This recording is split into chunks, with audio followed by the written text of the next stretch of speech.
Papa Dudut. Ako nga pala si Miyu, 25 years old at hindi ako proud sa ikukwento ko sa inyo na itatampok sa Barangay Love Stories. Pero tulad ng iba ay hindi naman ako perpekto at may mga pagkakataon talaga na nagkakamali ako. Aaminin ko na may nagawa akong isang malaking pagkakamali nitong nakaraan lang. Miyembro ako ng LGBT community, loud and proud. Matagal kong itinago yon, lalo't hindi handa ang pamilya kong tanggapin ang kasarian ko. Noong bata pa lamang ako ay nagkakagusto na ako sa mga babae, Papa Dudut. Nagkagusto rin naman ako sa mga lalaki pero mas nang ibabaw ang feelings ko para sa mga katulad kong babae. Ganon pa man ay hindi pa rin ako nakipagrelasyon sa babae sa takot na hindi ako maintindihan ng tatay ko. Wala na akong nanay, tatay ko lang ang nagpalaki sa akin. Strikto siya at makaluma. Kaya alam kong pahirapan ang pagtanggap niya sa kasarian ko kung sakasakali. Babae pa rin naman akong manamit at babae pa rin akong kumilos para hindi talaga mapansin ng tatay ko yon. Pero hindi habang buhay ay kaya kong itago kung sino at ano ako. Lalo na nung nakilala ko ang babaeng bumuhay sa pusong lalaki ko. Itago na lang natin siya sa palayaw niya na Kay or si Kaye. Mas matanda siya ng 10 taon sa akin. Nakilala ko siya sa isang group sa Facebook ng LGBT. Unang beses pa lamang na nakapag-usap kami ay nakaramdam ako kaagad ng willing na akong makipagrelasyon sa kapwa ko babae. Unang-una syempre nilihim namin ang relasyon namin dahil sa tatay ko. Naiintindihan naman yon ng kapareha ko noong simula. Pero nang tumagal ay nagdemanda siya na iladlad na namin ang relasyon namin sa lahat, lalo na sa tatay ko.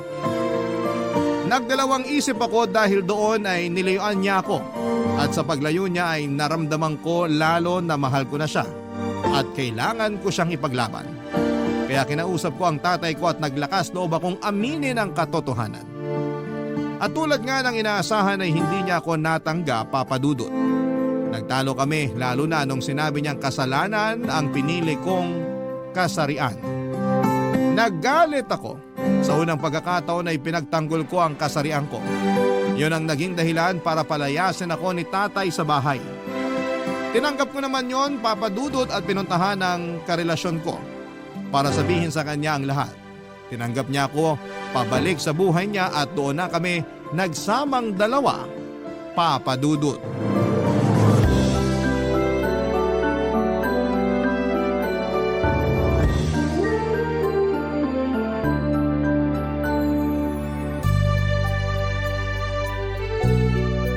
Kaye, talaga bang nagkabalikan na tayo? Bakit naman ganyan ka magtanong? Nandito ka na nga sa bahay ko, di ba? Nakasalansan na sa cabinet lahat ng gamit mo. Ano pa bang dapat kong pirmahin sa relasyon natin? Kasi sabi mo sa akin last time tigilan na kita. Sabi mo hindi mo na ako babalikan. Tapos na tayo. Sinabi ko lang yun kasi galit ako na hindi ka nagpapakatotoo sa sarili mo. Pagpasensyahan mo na. Pero ngayon okay na tayo. Wala nang iwanan to. Huwag mo na talaga akong iwan. Wala akong mapupuntahan. Ayoko nang bumalik sa bahay ni tatay. Hindi na kita pababalikin doon. Dito ka na. Bahay mo na rin to. Nakakakilig naman na may ka-live-in na ako. Uy, dalaga na siya. Malikot ako matulog ha. Lagi kitang maitutulak sa kama lalo kapag nananaginip ako. Okay lang. Tutulak na lang din kita para sabay tayo ma-fall. Sabay naman talaga tayong na-fall. Sa isa't isa. Ay, namiss ko yung mga banat mong yan, ha? Mas namiss kita. Kung alam mo lang talaga. Binaliw mo ako sa kakaisip sa'yo nung hiniwalayan mo ko. Ikaw kasi, lagi mo na lang akong dinideny sa ibang tao. Na-hurt lang naman ako, no? Sorry na talaga. Ngayon natuto na ako.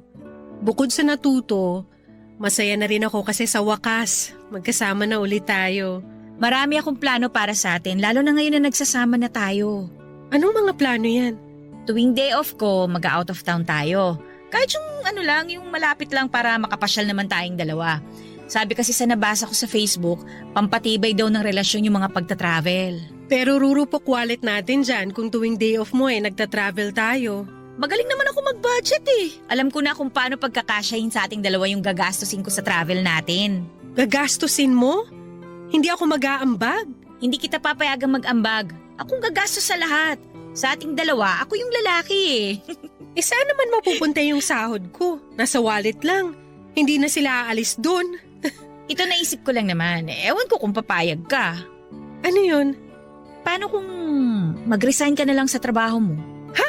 Bakit? Lagi ka na lang nagre-reklamo na hindi ka na masaya sa trabaho mo eh. Mababa yung sahod, tapos hindi mo pa gusto yung ugali ng boss mo. At ngayon na dito ka na nakatira sa bahay ko, mapapalayo ka lalo sa trabaho mo, di ba? Masasel na sa'yo na pumasok sa opisina nyo. Pero saan naman ako kukuha ng pera ko? Ako na lang ang magbibigay sa'yo, dito ka na lang sa bahay. Pwede ka magsimula ng maliit na negosyo. Ako ang popondo. Umalis ka na lang doon sa opisina ninyo, toxic na doon eh. Parang hindi ata praktikal. Ang hirap kasi makahanap ng trabaho ngayon tapos ako, babaliwalain ko lang yung trabahong meron ako ngayon. Hindi na kasi sapat yung nakukuha mo doon. Tapos nai-stress ka pa madalas. Dito ka na lang sa bahay o kaya naman maghanap ka ng work na malapit dito para hindi ka naman problema sa pagko-commute. Pero kung ako lang ang tatanungin mo, mas gusto ko na pumirmi ka na lang dito sa bahay. Tapos lagaan mo ako. Kung papayag ka lang naman, basta ako nang bahala sa iyo sa lahat. Hindi mo ako gugutumin? Hindi, no? Ano ba namang tanong yan? Lahat ng pagkain na gusto mo, o orderin ko. Kahit nasa sulu pa yan. Huwag kang mag-alala, kaya yan ang sahod ko. Lahat ng gusto ko, bibilhin mo? Kahit umorder ka pa sa ibang bansa, wala akong pakialam. Hindi mo na ako iiwan? Hindi, kahit kailan. Papadudot mataas ang posisyon ni Kaye sa trabaho niya. Malaki ang sahod niya at kaya niyang ibigay sa akin ang sahod ko sa pinagtatrabahuhan ko. At pwede pa niyang doblehin yon. At hindi aaray ang bulsa niya kapag ginawa niya yon. Kaya naman pumayag na lamang akong mag-resign, total ay hindi naman ako masaya sa trabaho ko. Mas pabor sa akin ang inalok ni Kaye lalo't hindi naman ako masipag magtrabaho. Mas gusto ko talaga sa bahay. Kaya nung sinabi niyang pwede rin ako magnegosyo ay pumayag ako. Pero hindi pa ako kaagad nakahanap ng gagawin kong negosyo. Masyado po akong nag-e-enjoy na inaasikaso lamang si Kaye at ang bahay naming dalawa. Para talaga akong housewife, masarap pala sa pakiramdam. Dahil nga sa mataas na posisyon ni Kaye sa trabaho, kaya madalas ay late na siyang umuuwi ng bahay. Madalas ay ako lamang mag-isa. Hindi naman ako bored noong umpisa dahil lahat ng kailangan ko ay nasa bahay na. Malaki rin ang TV niya at nakasubscribe sa lahat ng streaming applications si Kaye. Puno rin lagi ang ref kaya naging hobby ko na ang kumain kapag bored. Mabilis din ang internet. Lahat talaga ng kailangan ko ay ando na. Pero isang araw ay nabore ako sa bahay. Kaya naisipan kong lumabas muna at pumunta ng mall. Lalabas na sana ako nang makarinig ako ng katok sa pintuan. Mula yon sa kaidarang kong kapitbahay ni Kaye na si Enzo. Yun ang unang beses na nakilala at nakaharap ko siya. Papadudot.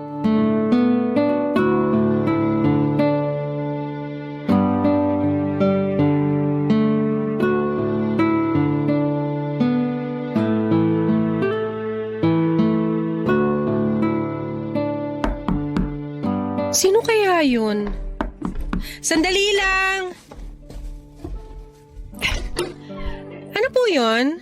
Hi, ako nga pala si Enzo, kapitbahay nyo. Miu pala. Anong kailangan mo? Nagbebenta ba kayo ng yelo? Bakit mo naman naisip na nagbebenta kami ng yelo? Alam ko kasi na malaki ref nyo, kaya nagbabaka sakali ako na nagbebenta kayo ng yelo. Wala ba kayong yelo sa ref nyo? Hindi kasi nakagawa eh. Tinambakan kasi ng mga ice cream at isda yung freezer. Pwede naman kitang bigyan na lang. Ice cubes nga lang. Okay na ba yun sa'yo? Okay na rin siguro yun. Pangpalamig lang sa soft drinks namin. Thank you ah. Wala yun. Halika, pasok ka muna. Salamat. Asan pala si Ate Kaye? Nasa work pa. OT na naman daw. Close kayo ni Kaye? Dati, pero nitong mga nakaraan bihira ko na siya makita rito sa compound natin. Mukhang busy na talaga magpayaman. Sino ba namang hindi gustong maging mayaman, di ba? Huwag niyang sobrahan ka mo. Baka hindi kami makahabol ng mga tamad. Same sa tamad. Kapatid mo ba siya? Hindi ah. Kala ko bunso kanyang kapatid eh. Madalas kasi kapag bunso, mas maganda raw sa panganay. Bola. Pero hindi ko siya kamag-anak. Eh ano pala? Girlfriend niya ako. Girlfriend? As in miyembro ka ng #LoveWins? Kaming dalawa. Hindi ko naisip na tibo pala si Kaye. Bakit naman? Kasi ex niya yung kuya ko eh. Kaedad din niya. Seryoso ba? Hindi niya nakwento sa akin yan ha? Matagal sila ni kuya, siguro 4 na taon din. Kaya nga lumipat dito si Kaye para mapalapit kay kuya. Tapos ng ibang bansa si kuya, naiwan dito si Kaye. Tapos, bilisan mo mag-chismis kasi pupunta pa ako sa mall para magpakilay. Engaged pa sila nun. Balak nila sa ibang bansa na lang magpakasal kapag sumunod na ron si Kaye. Hindi niya to nakwento sa akin. Nakipag-break si Kaye kay kuya, biglaan. Umuwi pa ng Pinas si kuya para lang makipag-ayos kay Kaye. Pero ayaw na raw ni Kaye. Grabe, bakit daw sila nag-break? Hindi rin alam ni kuya. Basta na lang daw nakipaghiwalay si Kaye. Ikaw kaya magtanong sa kanya mamaya pag uwi niya. Baka di siya komportabling pag-usapan. At saka baka mapahamak ka pa. Ikaw tong nagmarites sa ex niya. Okay lang, basta ipagtatanggol mo naman ako sa kanya, di ba? Bakit naman kita ipagtatanggol? Kasi cute ako at deserve ko? Ang filingero mo ah. Eh bakit ka nagbablush? Affected ka ba sa pagiging cute ko? Aminin mo na, nakakatunaw ng ice cubes ang mukha ko. Ang kapal talaga. Hindi matutunaw ang ice cube sa mukha mo. Bakit naman? Sa sobrang tigas ng mukha mo, mababasag na lang ng kusa yung ice cubes kapag hinampas ko sa'yo. Ouch naman! Hindi ba talaga ako cute? Cute naman. Tigas lang talaga ng mukha, parang ice na tigtres. Pag tinitigan kita, matutunaw ka parang tigtres na yelo sa tag-init. Sige nga, sige nga. Wag mo akong subukan, wag talaga.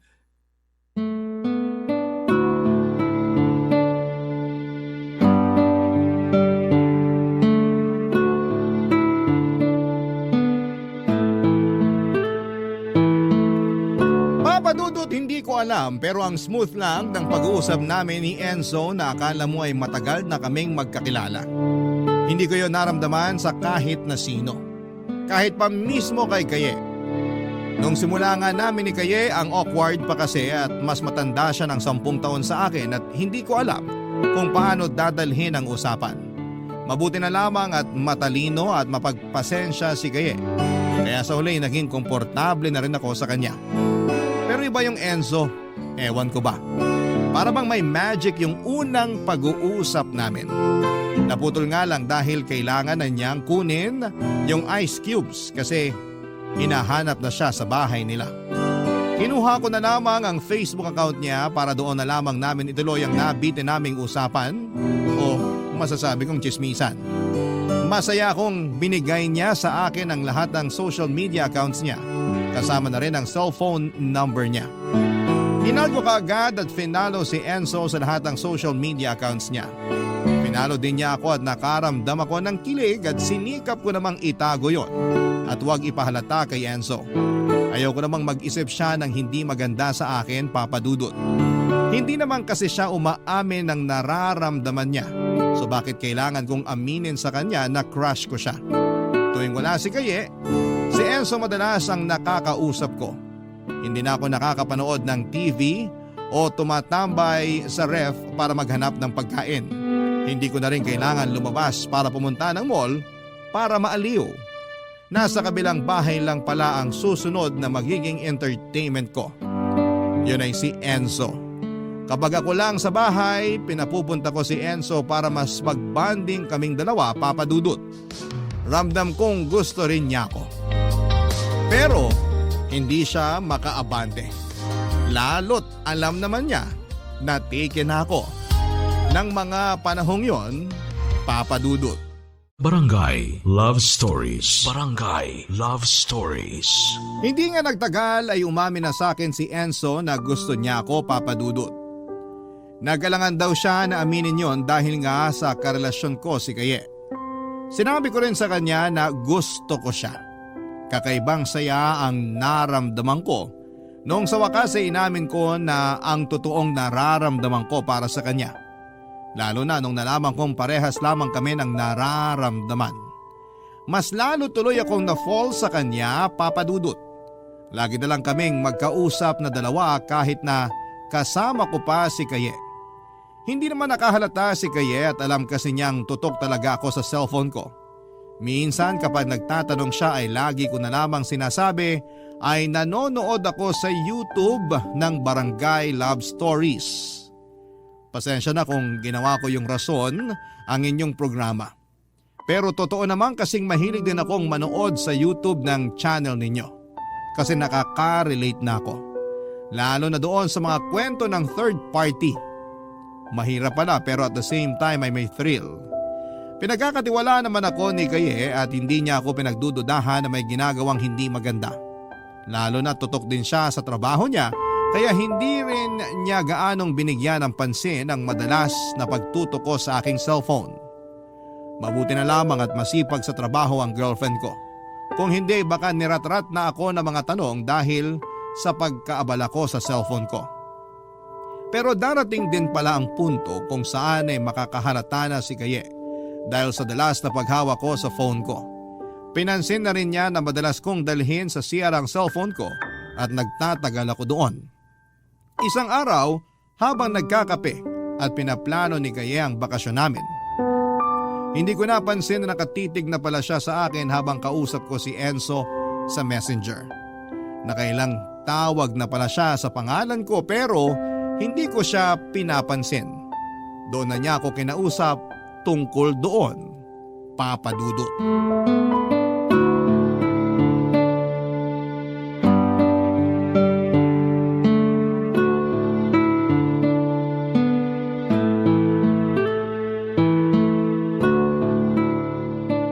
Miu? Miu! Pwede na siguro yan. Anong pwede na siguro yan? Di ba tinatanong mo ko kung sa Siargao na lang tayo magbabakasyon sa long weekend? Tapos na yung usapan natin tungkol doon. Okay. Okay naman na pala. Pwede kaya bitawan mo muna yung cellphone mo? Bakit? Kasi nag-uusap tayo eh. Gaano ba ka-importante yan tinitingnan mo dyan sa cellphone mo? Hindi naman importante. Nag-check lang ako ng pwedeng isuot pag nag-Siargao na tayo. Hindi ka talaga nakinig mula simula, no? Nakinig ako. Kung nakinig ka, sana alam mong hindi tayo matutuloy sa Siargao. Kasi wala tayong mabook na flight. Saan na pala tayo pupunta ngayon? Ayos ka lang ba? Alam mo, napipikon na ako sa'yo eh. Ikaw naman? Maliit na bagay pinapalaki mo. Hindi maliit na bagay sa akin to ha. Lagi ka na lang ganyan. Hindi ka na masyadong nakikipag-usap sa akin. Mas gusto mo pang kaharap lagi ang cellphone mo. Ilang oras na nga lang tayo magkasama sa isang araw tapos inuubos mo pa dyan sa walang katuturan na yan? Bakit ba ang sungit mo? May dalaw ka ba? Delayed nga ako eh dahil stress ako sa'yo. O sige na po. Sorry na. Ibababa ko na tong cellphone ko para makausap ka na. O ayan na. Gusto ko malaman kung bakit ganyan ka ka-attach dyan sa cellphone mo. May dapat ba akong malaman? Wala. Alam kong meron. Hindi ka naman kasi ganyan noon eh. Dati nga tuwing umuwi ako, halos makalimutan mo may cellphone ka pala. Hindi mo hinahawakan ng cellphone mo noon pero ngayon halos idikit mo na sa bagang mo. Grabe naman yung bagang. Pero sige na lang. Ayoko makipagtalo sa'yo. Hindi mo naman kailangan makipagtalo. Gusto ko lang magsabi ka ng totoo. Nagsiselfone ako madalas kasi may nag-offer ng negosyo sa akin. Talaga? Anong negosyo raw? Reseller ng longganisa. Oh, ayos yan ah. Magiging mabenta yan lalo na sa mga eatery na nagsiserve ng silog. Kaya nga eh. Gusto ko nga makipag-meet dun sa kausap ko bukas. Ayos lang ba? Pero paano yung lunch date natin bukas? Bukas lang daw kasi available yung longganisa seller eh. Sige kahit mag-dinner na lang tayo. Unahin mo na yan. Naku, baka hindi ko kayanin ng dinner. Buong araw kasi kami mag-uusap. Komplikado raw kasi ang pagiging reseller ng longganisa. Baka late na ako makauwi bukas. Sa dulo pa naman ng Laguna yun. Samahan na lang kaya kita. Wala naman akong gagawin buong araw bukas eh. Para safe ka na rin. Huwag na, kasi para makapagpahinga ka rin. Alam ko pagod ka lagi sa trabaho, kaya gamitin mo na lang yung day off mo bukas. para magpahinga dito sa bahay. Pero gusto sana kitang makasama bukas. Uuwi rin naman ako. Hintayin mo na lang ako. Mag-relax ka na lang dito sa bahay. Manood ka ng TV. Tumambay ka sa ref. Ang dami kayang pwedeng gawin dito bukas. Hindi mo mararamdaman na wala ako. Ay, sige na nga. Basta, mag-update ka ha.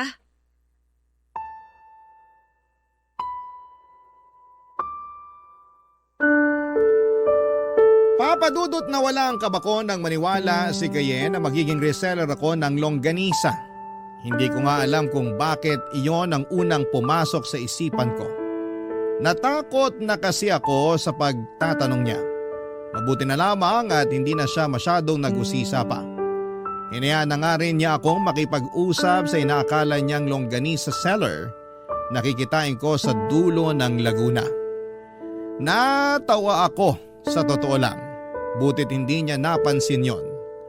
Parang tanga yung pupunta ako sa dulo ng Laguna para lamang sa meeting kuno para sa pagiging reseller ko ng longganisa. Pero lumusot kay Kaye ang mga palusot na yon. Nagpunta ako sa sala para doon ipagpatuloy ang usapan namin ni Enzo at para hindi makahalata si Kaye ay pinalitan ko ang name ni Enzo sa messenger. Ginawa kong longganisa online seller Laguna chapter. Para kung sakali mang sisilip siya sa cellphone ko ay hindi siya magdududa dahil longganisa kaagad ang bubungad sa kanya. Mas lalo lamang tuloy akong naging kampante na ituloy ang namamagitan sa amin ni Enzo kahit na alam kong mali yun. Ang hirap talagang magpigil sa tukso. Kaya niyakap ko na lamang ito ng buong buo, Papa Dudut. Kinabukasan ay maaga akong nagising. Pinagluto pa ako ni Kaye ng longganisa para raw ma-inspire ako sa papasukin kong negosyo. Pagkatapos kong kumain ay nagmadali na akong lumabas ng bahay. Dumiretso ako sa bahay ni na Enzo. Saktong mag-isa na lamang niya sa bahay nila. Kaya malaya kaming nagkasamang dalawa. Nagkulong lamang kaming dalawa sa kwarto niya. Walang kaalam-alam si Kaye na nandun lang pala ako sa kabilang bahay at nakikipag-cuddle sa kabit ko na kapitbahay ng ex niya. Or nakapatid pa ng ex niya. Kung magpapakatotoo ako ay hindi ako noon nakaramdam ng guilt. Siguro dahil mas nangibabaw ang saya na makasama ko si Enzo. Hindi ko nga hinawakan buong araw ang cellphone ko dahil masyado akong nag-enjoy sa feeling niya. Nakalimutan ko na tuloy mag-update kay Kaye at ang malalapay naka-silent lamang ang phone ko. Habang nakahiga kami ni Enzo sa kama, kinausap niya ako sa setup naming dalawa, Papa Dudut.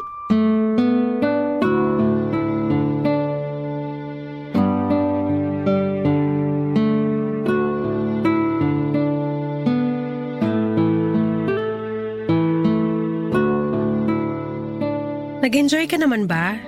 Sobra. Sana lagi tayong ganito. Hayaan mo. Patagalin lang natin ng konti tapos magpapanggap ako kay Kaye na malakas na yung negosyo kong longganisa. Para kunwari, kailangan ko laging pumunta ng Laguna para pumili ng iba't ibang longganisa. Paano kaya kung hindi na lang ako magpapanggap na longganisa online seller, no? Ano bang gusto mo? Pwede namang supplier ka ng gourmet tuyo. Hindi. Gusto ko na ng totoo. Paanong totoo? Na ako si Enzo at hindi longganisa online seller. Kailan ba tayo aamin? Alam mo namang hindi ganun kadali. Lalo sa sitwasyon ko. Hindi rin naman madali to sa akin. Kapag nalaman to ng kuya ko, magagalit yon. Kaya nga habang hindi pa tayo nakakahanap ng tamang tiyempo at rason, ganito muna. Masaya pa rin naman to. May thrill kapag itinatago. Baka sa'yo lang. Walang thrill to sa akin. Ako gusto ko nang umamin. Gusto na kitang maka-in a relationship sa Facebook. Gusto ko nang samahan ka sa mall para magpakilay. Ayoko na nagtatago lagi na akala mo mga kriminal tayo. Hindi pa ako handa. Sana maintindihan mo. Lalo kaka-live-in lang namin ni Kaye. Ang sama ko namang tao para iwan siya eh. Kinupkup niya ako nung pinalayas ako ng tatay ko sa bahay. Kukup-kupin kita. Dito ka sa bahay. Bihira namang umuwi mga kasama ko rito eh. Parang solo na rin natin tong bahay. Nagpapatawa ka ba? Kapag umamin tayo kay Kaye, sa tingin mo wise pa rin na tumira rito sa kabilang bahay niya? Ano na lang ang mararamdaman ni Kaye nun? Parang mas may pake ka talaga sa feelings ni Kaye. Paano naman ako? May paki rin naman ako sa'yo, pero sa ngayon tayo kasi yung mali. Kaya nga itama na natin eh. Sabihin na natin yung totoo sa kanya. Paikot-ikot naman tayo. Hindi pa ito yung tamang panahon, bigyan mo ko ng time. Pag ako napagod maghintay, Ano, iiwan mo ko? oo. Pag napagod ako maging kabit, Kung mahal mo ko, may intindihan mong sitwasyon ko. Hindi ko naman ginusto na maging ganito tayo. Kapitbahay ka lang dapat na nanghingi ng ice cubes eh. Mali ko ba kung mapupunta tayo sa third party? walang sikretong hindi nabubunyag. Alam ko yun. Kaya habang hindi pa tayo nabubunyag, hayaan mo muna mag-enjoy tayo habang pinaplano kung kailan tayo aamin. Pero aamin tayo kay Kaye kasi nakokonsensya na ako. Oo naman. Sa tamang oras. May isa pa akong tanong. Ano yun? Sinong mas mahal mo sa amin ni Kaye? Wala namang tanungan ng ganyan. Kahit papano may feelings pa rin ako kay Kaye. So siya na ba pinipili mo? Pinipili rin kita. Dapat isa lang. Sa ngayon, kayo munang dalawa.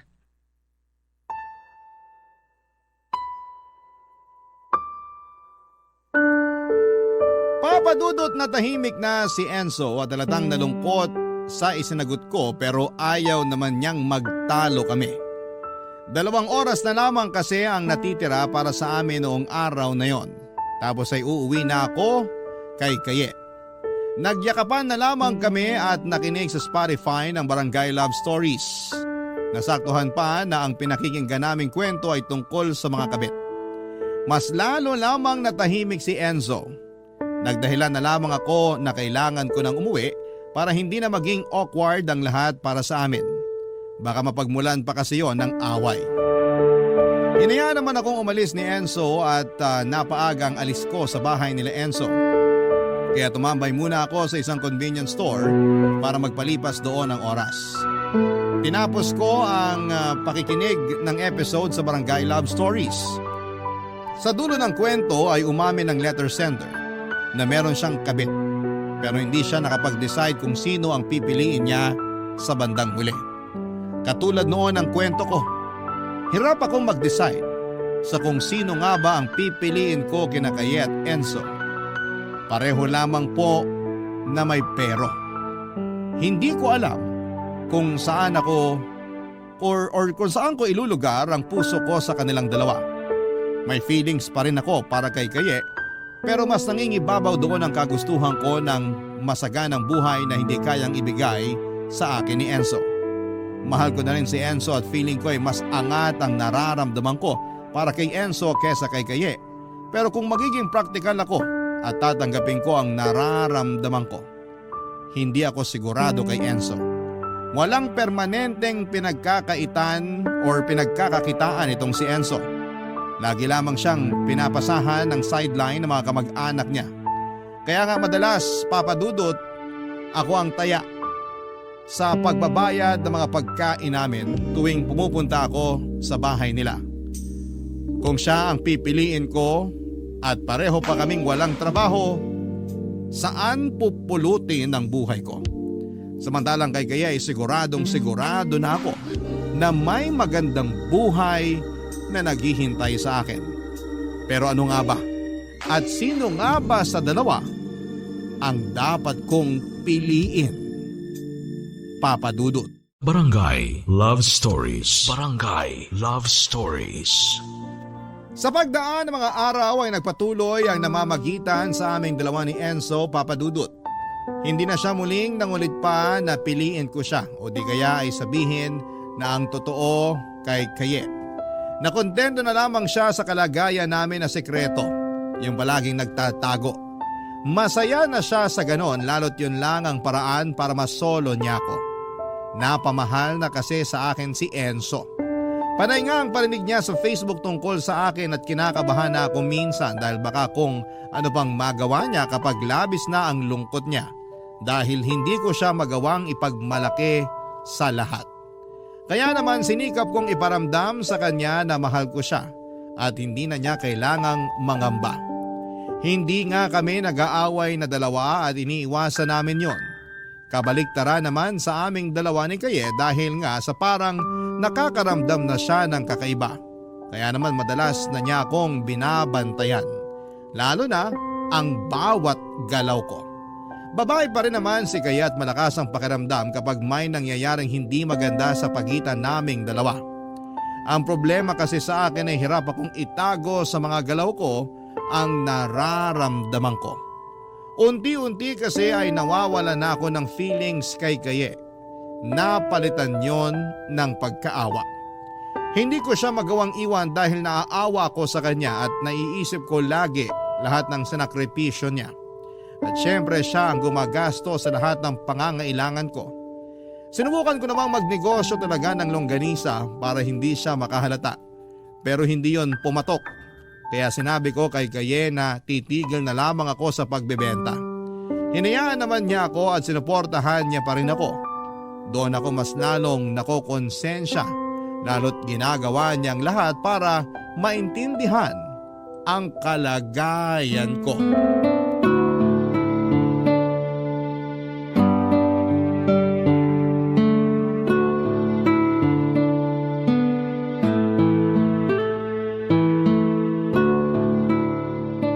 Happy Mansary!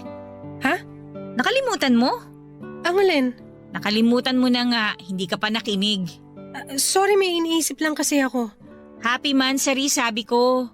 Mansari natin ngayon? Ay, totoo ngang nakalimot. Sorry talaga Kaye, ang dami ko lang kasi talagang iniisip. Pansin ko nga, kaya siguro nanlalamig ka na rin sa akin. Hindi ah. Anong hindi? Hindi ka na nakikipaglambingan sa akin. Sa kama naman, di yumakap ayaw mong gawin. Para ka nandidiri. Hindi totoo yan. Ikaw lang ang nag-iisip niyan. Talaga ba? Ako lang ba talaga? Lagi mo akong tinataboy tuwing kinakalabit kita sa gabi. Nakakasama ka ng loob, alam mo ba yun? Ilang buwan nang walang nangyayari sa atin ah. Yun lang ba ang habol mo sa relasyon natin? Yung mapagbigyan yung bawat kalabit mo sa akin? Hindi lang naman yun eh. Sa tuwing kasama kita rito, kahit na nakatambay lang tayo, parang wala kang ganang kausapin ako. Naalala mo pa ba kung kailan ka huling nag-I love you sa akin? Kasi ako hindi ko na maalala eh. Marami nga lang akong iniisip. Ayoko magduda ha, pero para kasing may tinatago ka sa akin eh. Wala akong tinatago sa'yo, praning ka lang masyado. Sana nga no, sana lang talaga napapraning lang ako. Kasi alam mo pakiramdam ko, hindi mo na ako mahal. Sige, praningin mo pa sarili mo. Nakakapraning naman kasi kung paano mo ako pakisamahan ngayon eh. Ang laki ng pinagbago mo. Wala ka nang lambing sa akin tapos lagi ka pang galit tuwing kinakausap kita. Ewan ko sa'yo. Alam mo kung may problema, kakausapin mo ako para hindi ako nag-iisip ng hindi maganda sa relasyon natin. Ano? Ayaw mo na ba? May nahanap ka na bang iba? Babae rin ba o lalaki na? Huwag mo akong inisin sa mga pagbibintang mo ha. Hindi kita pinagbibintangan. Inalalatag ko lang ang mga tanong ko sa'yo para may idea naman ako kung bakit bigla ka na lang nanlalamig. Kung bakit ang bilis ang pagbabago mo sa akin. Gusto mong malaman ng totoo? Oo! Napapagod na ako sa'yo. Napapagod na ako na lagi ka na lang wala rito sa bahay. Ako na lang lagi ang naiiwang mag-isa. Puro ka trabaho, puro ka OT. Mas mahalaga sa'yo ang trabaho kaysa sa akin. Kung hindi ako magtatrabaho, paano tayo? Dinodoble ko nga ang pagkayod para mabili ko lahat ng gusto mo, di ba? Sabi mo, gusto mo mag-US tayo sa Pasko. Yun naman ang pinag-iipunan ko ngayon. Huwag ka na magrason. Ang sabihin mo, mas nai-enjoy mo lang magtrabaho kaysa makasama ako. Hindi totoo yan ah. Tuwing day off ko nga, lagi naman tayong lumalabas, di ba? Pero parang ikaw yung walang gana at gusto mo laging umuwi ka agad. Sus! Pinapasa mo na naman sa akin yung sisi. Pinapaliwanag ko lang ang side ko. Pero sige. Sorry kung talagang kung feeling mo nagkukulang ako sa'yo lalo na sa oras. Babawi ako. Lahat ng gusto mo, gagawin ko. Dodobling ko lahat ng kailangan mo. Huwag ka lang manlamig sa akin, please. Huwag ka lang magbago sa akin. Hinawakan ni Kaye ang mukha ko at pilit na hinaharap ang mukha ko sa kanya para tignan ko siya sa mga mata. Pero ako tong nakakaramdam ng guilt kaya hindi ko siya magawang tignan. Umiwas ako ng tingin at nagpanggap na hindi pa rin ako okay sa kawalan niya ng time sa akin. Nakita ko sa kanya na nakokonsensya siya, Papa Dudut. Kinabukasan ay nag-leave siya sa trabaho at hindi na rin siya nag-OT noong mga sumunod na araw. Nilaan niya ang oras niya sa akin at maaga siya kung umuwi para makabawi. Nagpatuloy pa rin siya sa pagbili ng mga kailangan ko at naiayos na rin niya ang pagpunta namin sa US. Lahat ng kailangan ko ay ibinigay talaga niya. Tinutuon niya ang pangako niyang babawi siya sa akin. Kahit sa totoo lang, wala naman siyang kailangang gawin dahil ako itong may pagkukulang at may ginagawang mali sa kanya. At dahil nga sa mga effort niya sa akin, kaya lalo akong nakukonsensya. Bihira ko na kung replyan si Enzo at madalas ay tinatanggihan ko na makipagkita sa kanya. Sa tuwing nasa trabaho si Kaye ay panay ang katok ni Enzo sa bahay para makipagkita sa akin, pero nagpapanggap akong may ginagawa o nagpapanggap ako na wala ako sa bahay. Kahit sa totoo lang ay nasa loob lamang ako ng kwarto at nagtatago kay Enzo. Alam kong nakakahalata na si Enzo lalo't dumadami pa ang mga parinig niya sa akin sa Facebook. Kaya kailangan ko nang tapusin ang namamagitan sa amin. Dumating ang araw na nakapag-decide na ako. Si Kaye ang pinipili ko dahil siya ang totoong nagmamahal sa akin. Alam kong mahal din ako ni Enzo pero hindi kasing lalim ng pagmamahal ni Kaye sa akin. Alam kong nasa tamang tao na ako at hindi ko na kailangang maligaw pa kay Enzo. Kaya naman kinausap ko na si Enzo sa bahay nila, Papa Dudut.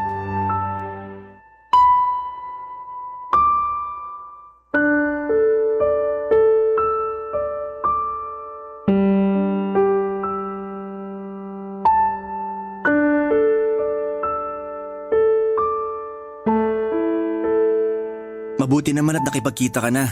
Kahala ko kung ano na nangyari sa'yo. Kumain ka na ba? May pera ako ngayon kasi kakatapos lang ng sideline ko kahapon. Gusto mo ng Tapsi? Gusto mo bilang kita ng damit? O manood na lang tayo ng pelikula? Enzo, kailangan nating mag-usap ng masinsinan. Ang seryoso naman. Kailangan ba akong matakot? Nakukonsensya na ako. Sa relasyon natin? Bakit naman? Nag-iingat naman tayo tsaka hindi pa naman nakakahalata si Kaye, di ba? Nakakahalata na siya sa panlalamig ko sa kanya. Nagdududa na siya. Kaya pala hindi ka na nagpaparamdam sa akin itong mga nakaraan. Ngayon naiintindihan ko na. Magdoble ingat na lang tayo para hindi talaga siya makahalata.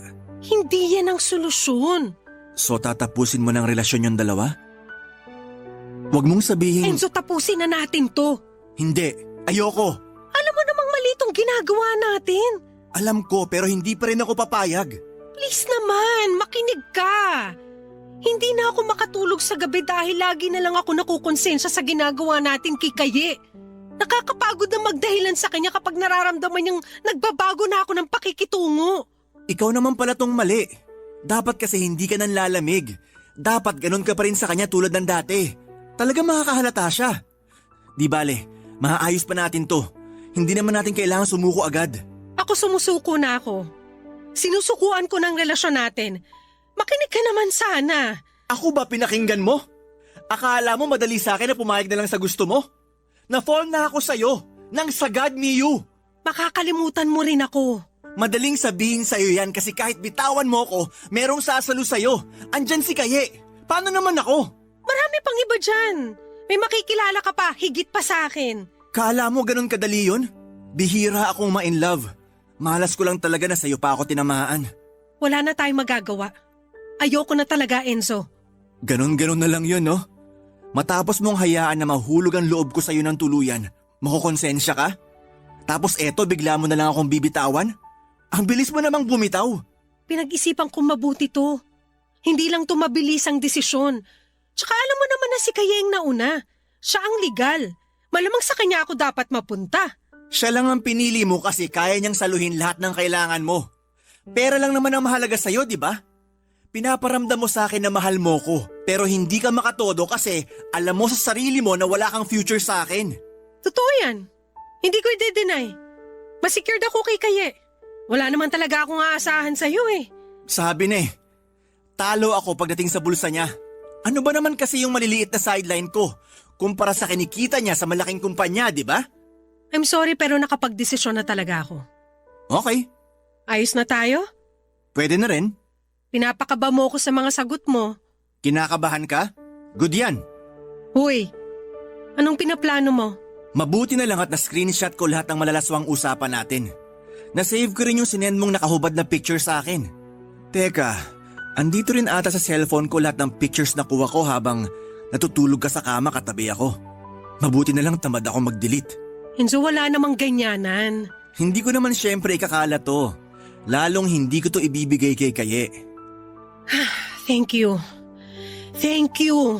Babawi na lang ako sa'yo. Kung papayag ka na ituloy natin itong namamagitan sa atin, madali lang naman akong kausap. Pero Enzo, ayoko na. Maawa ka naman sa akin. Huwag mo naman akong daanin sa ganyan. Ayaw mo talagang ituloy natin tong relasyon natin? Ayoko na talaga. Okay. Andyan ba ngayon si Kaye sa bahay nyo? O nasa trabaho pa? Nanlaki ang mga mata ko sa pagiging swabe ng pangba-blackmail ni Enzo sa akin. Kampante siya na ilabas lahat ng sikreto namin at hindi siya natatakot na mapasama siya. Gusto lamang niyang mapahamak ako, yon ang intensyon niya. Nakailang pakiusap ako na huwag niyang ituloy ang pinaplano niya pero matigas ang puso niya. Saka lang daw siya makikinig sa akin kapag hindi ko na itutuloy ang pakikipaghiwalay ko sa kanya. Naiyak na ako noon pero para siyang bato na nakaharap lamang sa akin. Wala siyang ibang gustong gawin kundi ang mapa-oo ako na huwag siyang hiwalayan sa kahit na anong paraan. Aminado ako sa mga private na picture ko na sinend at pinagkatiwala sa kanya. Aminado rin ako sa mga malalaswang usapan namin.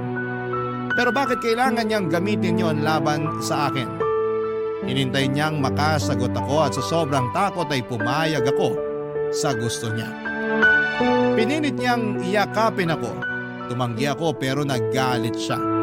Lagi niyang ginagamit na panakot sa akin ang mga hawak niyang ebidensya sa relasyon namin. Ayokong mapunta yon kay Kaye kaya pumapayag ako na ipagpatuloy pa namin ni Enzo ang lahat. Pinilit din niyang magsiping kami noong araw na yon. Wala akong nagawa. Nandiri ako sa sarili ko pero alam kong kasalanan ko yon. Kung hindi ko hinayaan na lumalim ang koneksyon namin, hindi ako mapupunta sa ganong klase ng sitwasyon. Sa ngayon ay pinag-iisipan ko pa kung paano ako makakatakas kay Enzo nang hindi nalalaman ni Kaye ang tungkol sa amin. Wala akong balak na magpatulong sa mga pulis dahil paniguradong makakarating yon kay Kaye. Ayokong iwan ako ni Kaye, Papa Dudut, lalo na ngayon na mahina ako at problemado.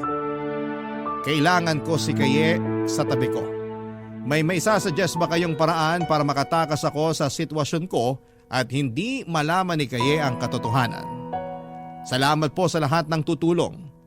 Ang inyong kapuso at kabarangay forever, Miyu. Ang pagkakaroon ng anak ay isang magandang regalo na pinagkakaloob ng may kapal sa mag-asawa na naghahangad bumuo ng pamilya. Kaya nga bilang mga magulang, responsibilidad nating alagaan, mahalin at ihanda sa kanilang hinaharap ang mga anak natin. Ang pagiging magulang ay habang buhay na tungkulin at hindi natatapos kahit tumungtong na sa tamang edad ang ating mga anak. Dalawang magulang upang may magkasamang mag-alaga at gumabay hanggang sa paglaki ng isang anak. Ngunit paano kung hindi lang dalawa ang magulang ng isang bata kundi tatlo? Masasabi bang napakaswerte na niya dahil sa pagkakaroon ng higit sa dalawang mga magulang? Yan ang eksaktong karanasan na gustong ibahagi ngayong Sabado ng ating si Clarissa. Gusto mo na bang makarelate sa kanya? Tunghayan natin ang kanyang storya sa mga kwento ng pag-ibig, buhay at pag-asa sa nangungunang Barangay Love Stories. Dear Papa Dudut, isang mapagpalang araw sa inyo at sa mga kabarangay natin. Ako nga pala si Clarissa, 31 years old at avid listener ng Barangay Love Stories. Taga Pampanga ang napangasawa ko at dito na rin ako sa probinsya nagtatrabaho bilang high school teacher sa isang pampublikong paaralan. Meron na kaming isang anak ng asawa ko. Ang mister ko ang nag-encourage sa akin na magpadala ng kwento ng buhay ko. Lalo na at pareho naming gustong-gusto ang inyong programa. Umaasa ako na sana'y mapili po ninyong i-ere sa radyo at kapulutan na rin ng aral at ng mga kabarangay natin. Magsisimula ang lahat taong 2011, kung saan ay 18 years old lamang ako at magkokolehiyo. Tubong Pagsanghan, Laguna talaga ako at doon na lumaki kasama ang aking mga magulang. Mekaniko ang tatay ko at mananahin naman si nanay. Solong anak lamang nila ko. Masaya naman ang aming pamilya, lumaki akong close sa mga magulang ko. At minsan kong nasabi sa sarili ko na napakaswerte ko dahil sila ang aking nanay at tatay. Pero noong taong yon ay merong nangyari sa pinakamamahal at iniingatan kong pamilya.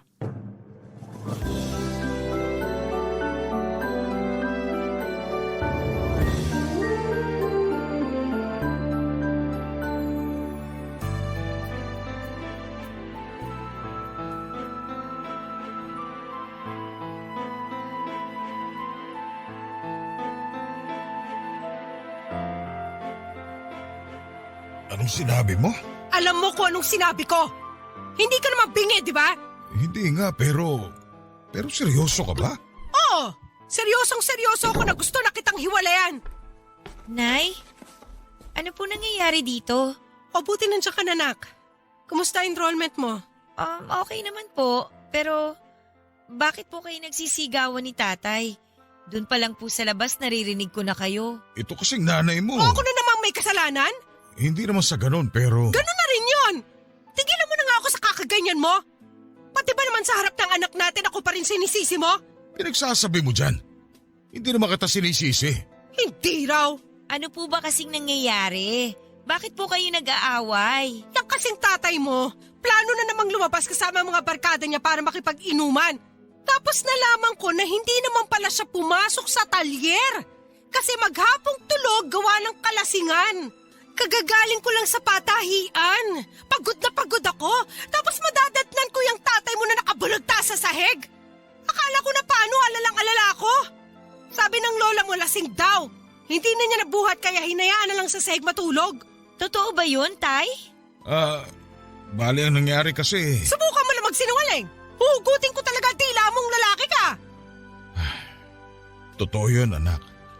Medyo napasarap lang yung inuman namin ng barkada ko kasi birthday niya kahapon. Birthday daw, laging yun na lang ang dinadahilan mo. Yun naman kasi ang totoo. Pero kahit na po, sana naman tumanggi na lang po kayo. Yang tatay mo? Tatanggi sa alak? Parang imposible. Mahirap talagang tanggihan yung alak. O kita mo na, Clarissa? Wala nang pag-asa yung tatay mo. Pati utak niya napasok na ng alak. Sobra ka naman magsalita. Sobra na ako sobra. Ay, yung pinaggagawa mo ba naisip mong sobra-sobra na rin? Grabe ka na! Ang lala mo na! Halos pabayaan mo na yung trabaho mo, makapag-inom ka lang. Kami nga ni Clarissa hindi mo na makilala kapag lasing ka. Totoo naman po yung sinasabi ni nanay eh.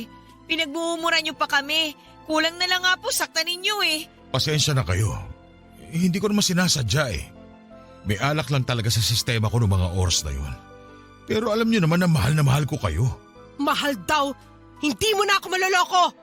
Kaya nga nagdesisyon na ako na makipaghiwalay sa'yo dahil sawa na ako. Pagod na ako. Parang awa mo na. Huwag mong gawin sa amin to.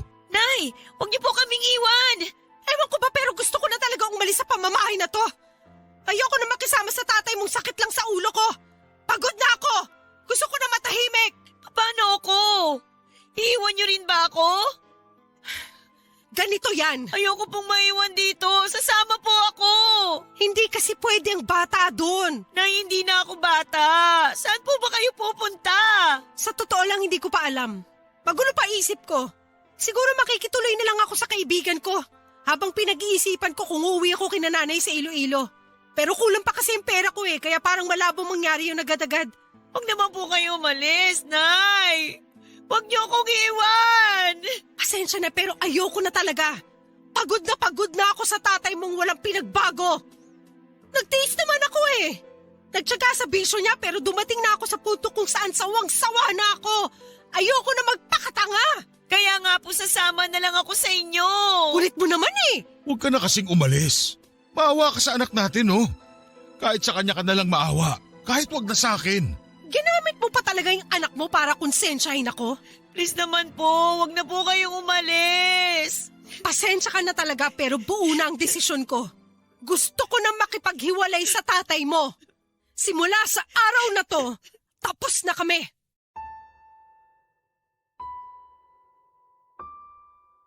Papadudot walang sariling anak ang mga magulang ko kaya inampon nila ako noong sanggol pa lamang.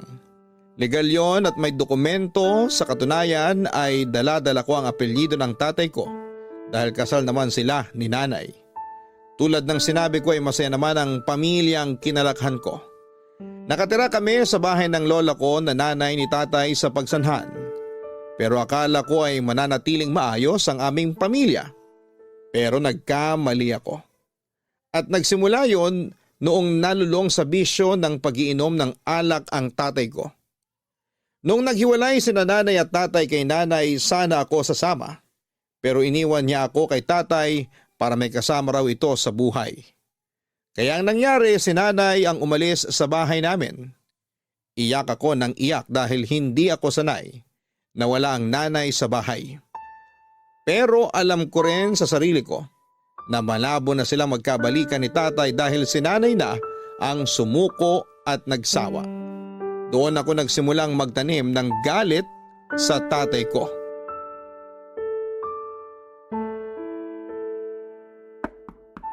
Nak, ako to. Ang tatay mo. Ay, sandali lang po, tay. Buksan ko po yung pinto.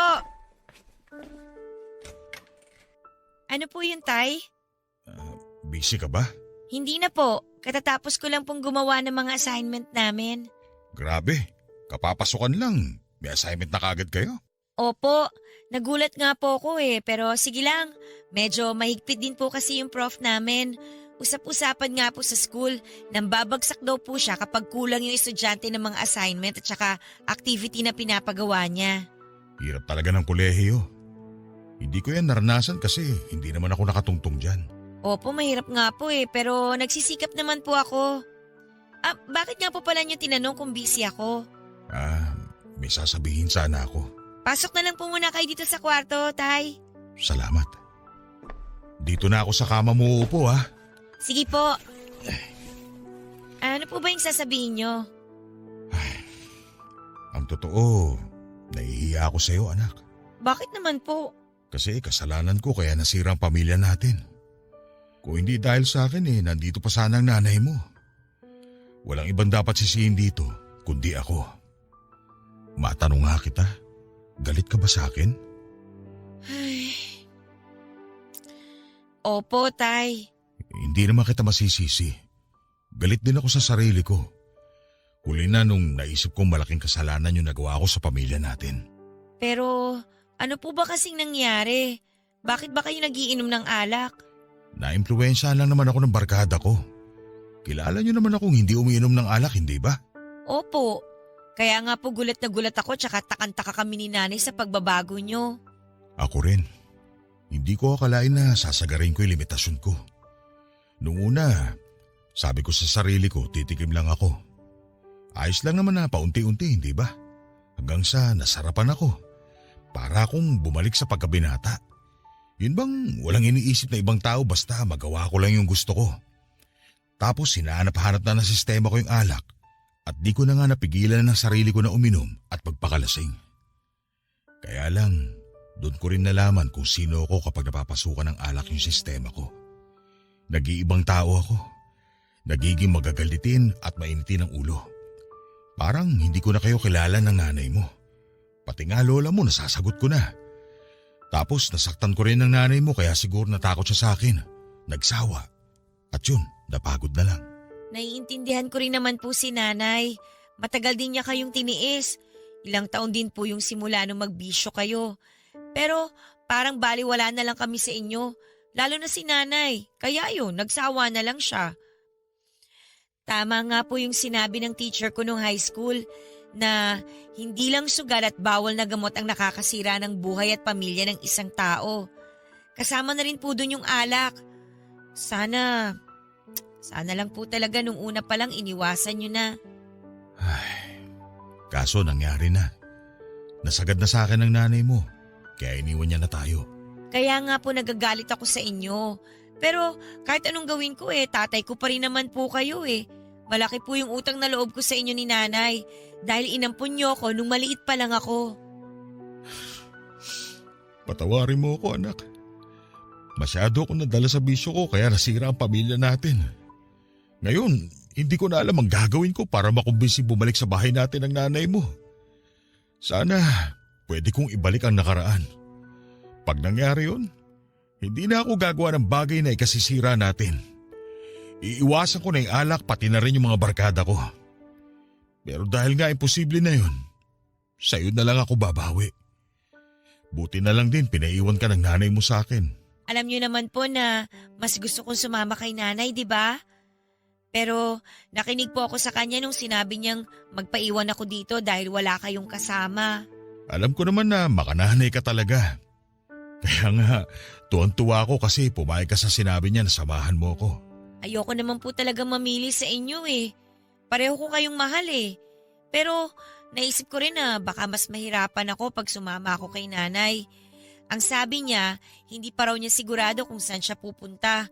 Wala rin naman akong kaklose sa mga kamag-anak niya sa Iloilo kung sakaling uuwi siya doon. Tsaka kaka-enroll ko lang din po. Nangihinayang po ako sa pag-aaral ko kung mahihinto ako. Kaya nga, kahit na hindi ako sanay na wala si nanay dito sa bahay at kahit na malungkot na yung pamilya natin, tinitiis ko na lang po. Pakiusap ko lang po talaga tayo na sana po magbago na kayo. Pangako, magbabago na ako anak. Hinding-hindi na ako babalik sa dati kong bisyo. Magpapakatino na ako at babawi sa'yo. Aasahan ko po yan, tay, ha? Oo naman. Salamat po. Papadudot aminado akong tinalaban ako sa pag-iiyak at pagingin ng tawad ni tatay dahil nasira niya ang pamilya namin. Kasabay noon ay lahat-lahat ng galit at hinanakit ko sa kanya ay naglaho na parang bula. Alam ko naman na simulat sa pool ay hindi siya masamang tatay. Kahit na mas close ako noon kay nanay, malapit din naman ako sa tatay ko. Kaso nung napabayaan niya kami ni nanay at ipinagpalit sa bisyo niya, ay doon ko napatunayan na hindi siya perpekto. Sinabi sa akin ng lola ko na patawarin ko na raw ang tatay dahil may katandaan na ito. Totoo naman, matagal nang panahon silang nagsama ni nanay noong bago nila ako inampon. Hindi talaga sila nagkaanak dahil si tatay ang may problema. Maswerte na lamang ako kasi naranasan ko magkaroon ng mga magulang kahit na sa huli ay naghiwalay pa rin sila. Kaya pinilit kong magpatuloy sa buhay kahit na nasasaktan at nalulungkot ako dahil sa nangyari sa pamilya ko ng mga panahong yon, Papa Dudut. Papa Dudut, noong 2012 ay nagkaroon ng sakit sa atay si tatay. Gawa na rin ang matagal na panahon niyang pag-inom ng alak. Hindi na tuloy siya nakapagtrabaho dahil sa nangyari nakadagdag yon sa dagok na kinakaharap ng pamilya namin. Kamuntik pa akong huminto sa pag-aaral, buti na lamang ng mga panahong yon ay sinalo ng tiyahing kong wala pang asawa at anak ang gastusin para hindi ako matigil. Bali panganay siyang kapatid ni tatay na nagtatrabaho sa Maynila. Stay-in siya at umuwi lamang sa amin sa Laguna tuwing Sabado at Linggo. Kahit na nahihiya ay pinagpatuloy ko pa rin ang pag-aaral sa pag-asang may babalik ko ang lahat ng tulong sa akin ng tiyahing ko kapag nakatapos ako. Sa pagpapatuloy ng kwento ko, hindi lingid sa kaalaman ni nanay ang pagkakasakit ni tatay dahil palagi ko yung ibinabalita sa kanya sa text. Pero kahit kailan ay hindi naman siya nag-reply. Kung may nireplyan man siya, sa lahat ng mga text ko ay tungkol lang sa akin, lalo kapag kinukumusta niya ako. Pero ako na mismo ang hindi nag-reply dahil sumasama na ang loob ko sa kanya. Mas nadagdagan pa ang hinanakit ko sa nanay ko noong may nakapagbalita sa amin na meron na raw siyang kinakasama at nasa Cavite raw sila nakatira, Papa Dudut.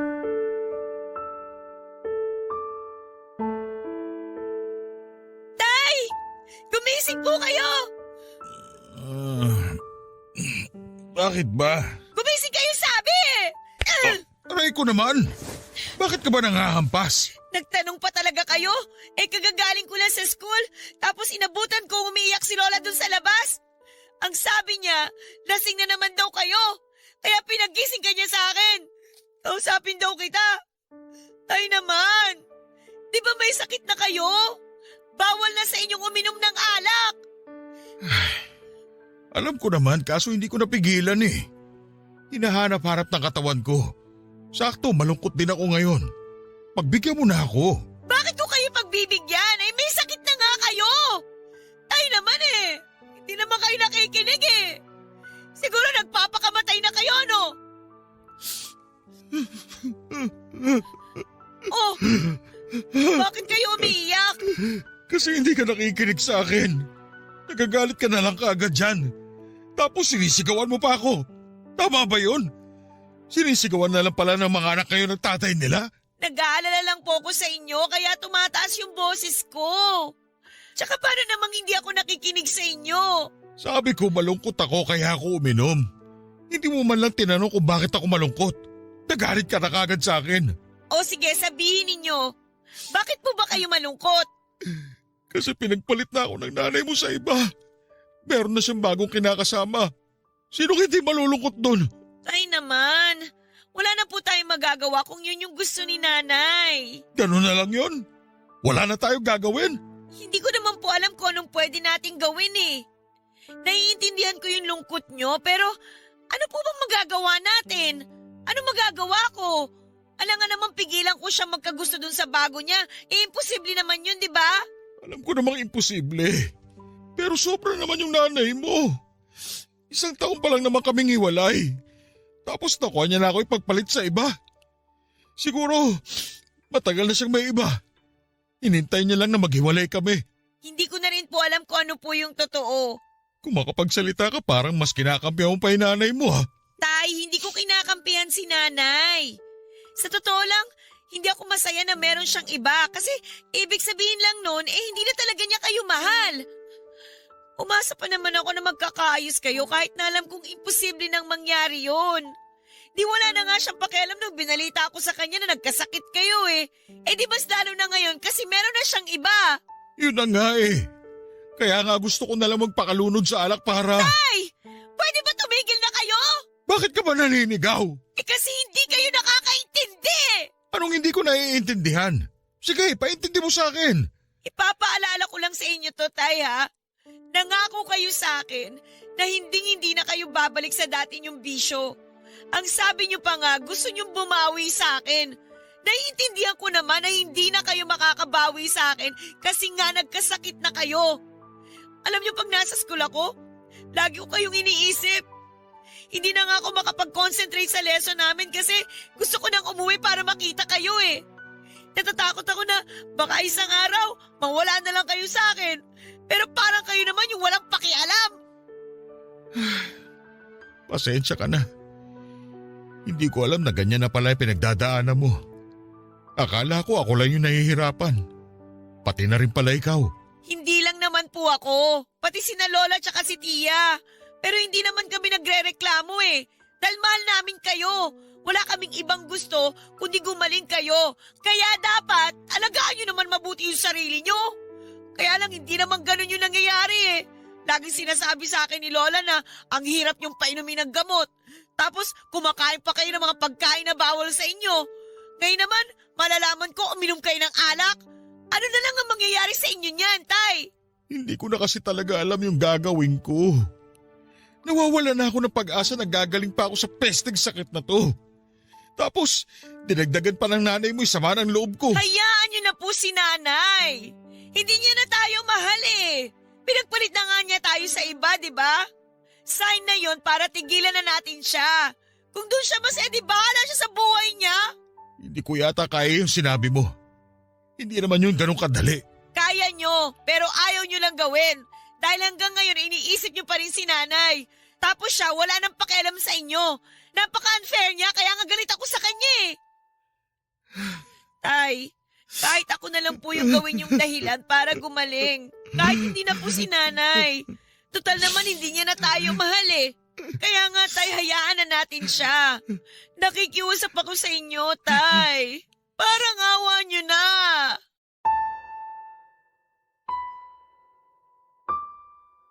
Papadudot awang-awa ako sa tatay ko dahil sobrang lungkot niya nang malaman naming may bago nang kinakasama si nanay. Pero hindi ko nagustuhan ang paraan niya ng pagiging malungkot dahil parang pinapatay na niya ang kanyang sarili. Hindi ko na rin tuloy napigilang masabi sa kanya ang mga hinanakit at sama ng loob ko na matagal ko nang kinikimkim para lang unahing mapatawad siya. Alam ko sa puso ko na mahal ko ang tatay pero hinding-hindi mabubura noon ang mga pagkukulang niya sa pamilya namin. At nang dahil nga sa pagkakasakit niya ay lalong nadagdagan ang aming mga isipin. Pati na rin ang mga gastusin. Sa totoo lang ay napakahirap mag-focus sa pag-aaral kasi lagi akong nag-aalala sa kalagayan niya. Natatakot ako na baka isang araw ay mawala siya sa akin. Wala na nga si nanay, pati ba naman si tatay ay kukunin pa. Ayokong mangyari yon kaya naggalit ako ng husto sa ginawa ng tatay ko na pag-inom ng alak sa kabila ng malubhan niyang sakit. Makaraan ng 4 na buwan ay nangyari ang kinakatakutan ko. Lalong lumubha ang sakit ni tatay hanggang sa tuluyan na siyang bumitaw at namaalam na sa amin.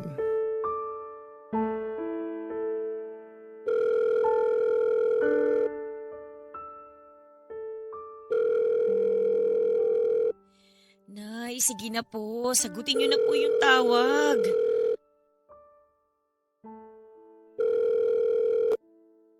Hello? Hello po? Oh, Clarissa. Napatawag ka, nak. Nay? Nay? Ano ba yun? Bakit ka umiiyak? Si tatay po kasi. Ano nangyari sa tatay mo? Wala na po siya. Patay na po siya. Ano? Bakit? Ano nangyari? Ano pong anong nangyari? Eh di ba may sakit siya? Sinabi ko sa inyo yon pero di nyo man lang nireplyan yung mga text ko. Pasensya ka na. Busy lang talaga ako noon. Buntis na kasi ako noon, nak. Ha? Ano pong sabi nyo? Buntis kayo? Oo. Sa wakas magkakaanak na ako. Yung galing talaga sa akin, kaya lang sinabi ng OB ko na delikado raw yung pagbubuntis ko gawa na ng edad ko. Milagrong araw na nabuntis pa ako eh. Pinayuhan niya ako na wag muna magkikikilos at bawal din ma-stress. Kaya pasensya na kung hindi ko nireplyan yung mga text mo nung nagkasakit ang tatay mo. Pero ganun ba talaga kadelikado yung pagbubuntis nyo para hindi kayo mag-reply kahit isang beses tungkol sa sitwasyon ni tatay? Hindi ka ba nakikinig? Sinabi ko na nga delikado, di ba? Ayoko namang mapahamak yung anak ko. Tsaka wala na ako magagawa kung nagkasakit yung tatay mo. Hindi naman ako doktor para pagalingin siya. Kasalanan naman niya kung bakit siya nagkasakit, di ba? Kaiinom niyo ng alak. Masyado kasi siyang abusado sa katawan niya nung araw. Nay! Narinig niyo po ba yung sinasabi niyo? Nakuha niyo pa talagang sisihin si tatay dahil nagkasakit siya? Ang sama niyo naman! Huwag mo ako sigawan, ha? Bababaan kita ng tawag. Teka, Nay! Kaya nga huwag ka sumigaw. Nai-stress ako eh. Tapos kung ano-ano pang binabalita mo sa akin. Ano kung ano-anong binabalita ko sa inyo? Hindi po ibang tao yung pinag-uusapan natin. Si tatay po yun, Nay! Tsaka, hindi man lang po ba kayo nalungkot kasi wala na siya? Nalungkot naman. Kaya rin po ako napatawag sa inyo para pakiusapan po kayo na sana makapunta po kayo sa burol niya. Ha? Sige na po, Nay. Para naman makita niyo rin siya kahit na sa huling pagkakataon. Ano kasi? Ano pong ano kasi? Hindi pa ako pwedeng lumabas-labas. Malapit na kasi ang kabuanan ko. Paano na lang kung may mangyaring masama sa baby ko? Magagawan mo ba ako ng panibago? Naririnig niyo ba talaga ang pinagsasasabi niyo? Pinapupunta mo pa kasi ako dyan sa burol ng tatay mo. Hindi naman ako kailangan dyan. Kaya niyo na yan. Nay naman eh. Totoo naman sinabi ko ah. Tsaka galit sa akin mga kamag-anak ng tatay mo. Mamaya awayin nila ako di lalo ako ma-stress. Ayoko naman mapahamak yung pinagbubuntis ko. Lagot ako nito sa kinakasama ko. Pero hindi naman po ibang tao si tatay. At saka baka nakakalimutan niyo na asawa niyo siya. Kasal po kayo, di ba? Kasal nga kami pero napawalang pisa na yun nung namatay siya. Kaya wala na akong papel sa buhay niya. Ibig sabihin, wala na rin kayong papel sa buhay ko? Anak niyo pa rin naman ako, di ba? Kahit naampun niyo lang ako ni tatay, anak niyo pa rin ako, Nay! Magkaibang bagay naman yun. Siyempre, hindi ko pa rin nakakalimutan na anak kita. Talaga lang, ha? Simula nung iniwan niyo ako kay tatay at hindi man lang kinumusta, pakiramdam ko, kinalimutan niyo na ako. Tapos ngayon magkakaanak na kayo, saan pa ako lulugar sa buhay niyo? Clarissa naman, pwede ba huwag ka madrama? Lalo ako nai-stress sa'yo eh. Gusto ko lang naman pong magsabi ng nararamdaman ko eh. Siguro tinuturuan ka nila dyan ng mga sasabihin mo sa akin, no? Bakit naman nila ako tuturuan ng mga sasabihin ko sa inyo? Para ganyan maging tono mo sa akin. Para maging pabalang ka kung magsalita. Paano ako naging pabalang sumagot sa inyo, Nay? Tsaka, mababait po ang mga kamag-anak ni tatay. Mahal nila ako, lalo na po si Lola. Hindi nila magagawa yung binibintang ninyo. Ay nako! Pakitang tao lang naman yung mga yan. Hindi ako naniniwala na mabait sila. Kasi noon nandyan ako, lagi nila ako pinagtutulungan. Lalo na yung lola mo. Keso hindi ko raw mabigyan ng anak yung tatay mo, wala naman sa akin ang problema. O ayan ha, buntis na ako. Ibalita mo yan sa kanila para maniwala na wala sa akin ang diferensya. Hindi po ba talaga kayo pupunta sa burol ni tatay? Hindi pa nga ako pwede lumabas-labas, ang kulit mo naman eh. Ano bang mahirap intindihin sa sinabi ko? Akala ko ba nag-aaral ka? Bakit parang hindi ka makaintindi? Eh, mabuti pa ibababa ko na to. Naantok na rin naman ako, gusto ko na matulog. Nay, teka, sandali lang naman po. Kinakausap ko pa po kayo eh. Kung pipilitin mo lang ako na pumunta dyan, wala na tayong dapat pag-usapan. Sana naman maintindihan mo ko. Tapos na kami ng tatay mo. Matagal na kaming hiwalay.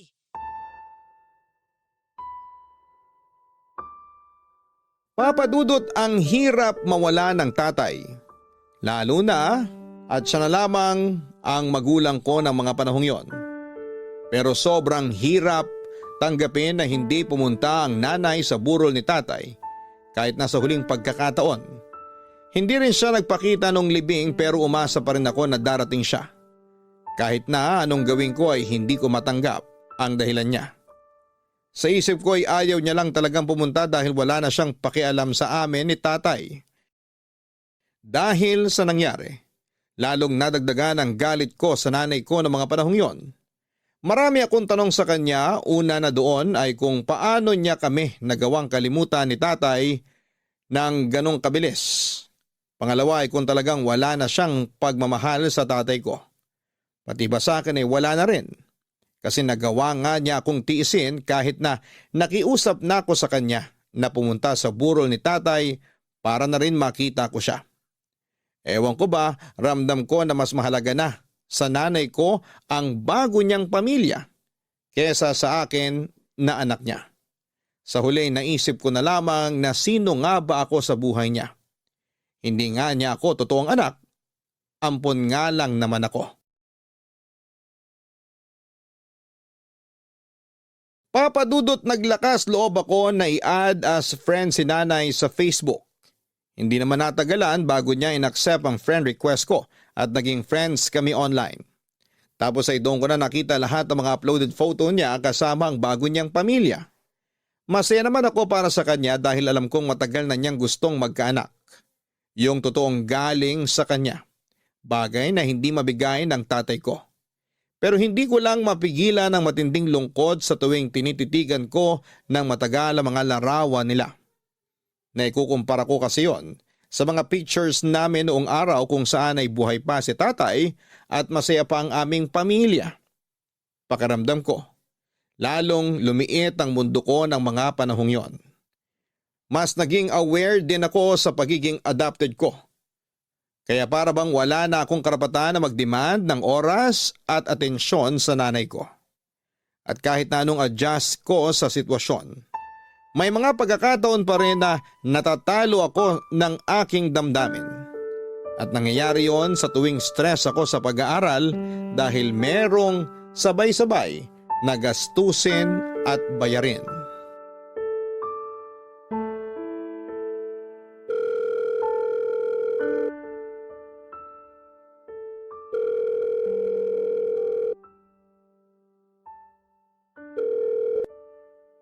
Ano ba, Clarissa? Gabing-gabi na tumatawag ka pa. Sorry po, Nay. Pero kailangan ko lang po kasi talaga ng tulong nyo. Mukha ba ako superhero? Importante lang po talaga. Kung kaya ko naman, hindi ko na po kayo iistorbohin eh. Yan tayo eh. Naaalala mo lang ako kapag may kailangan ka sa akin. Ano pong naaalala lang pag may kailangan? Baka po nakakalimutan nyo na eh. Kayo yung hindi nagre-reply sa mga text at chat ko. Tapos idadahilan nyo, busy kayo sa anak nyo. Totoo naman na busy ako sa anak ko. Ikaw kaya mag-alaga ng baby, tignan natin kung hindi ka mabusy. Ngayon na nga lang pahinga ko kasi napatulog ko na siya tapos iistorbohin mo naman ako. Importante nga lang po. Ano ba kasi yon?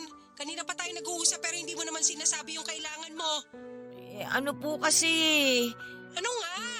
Pag di ka pa nagsalita, ibababa ko na itong tawag mo. Teka Nay, magsasalita na po ako. Dali na! Naiya po kasi ako pero wala na rin naman po akong malalapitan eh. Kayo na lang po yung naiisip ko. May project po kami sa school pero kulang na kulang po yung allowance na binibigay sa akin ni Tia. Kasama na po kasi dun yung pamasahe tsaka pagkain ko kaya kapag may kailangan bayaran sa school na medyo malaki, kukulangin po talaga. Nahiya naman po kung lumapit pa sa kanya para humingi ng extra na pera dahil malaki-laki na rin po yung gastusin niya sa pag-aaral ko. Kaya po, Nay, sa inyo po sana ako lalapit.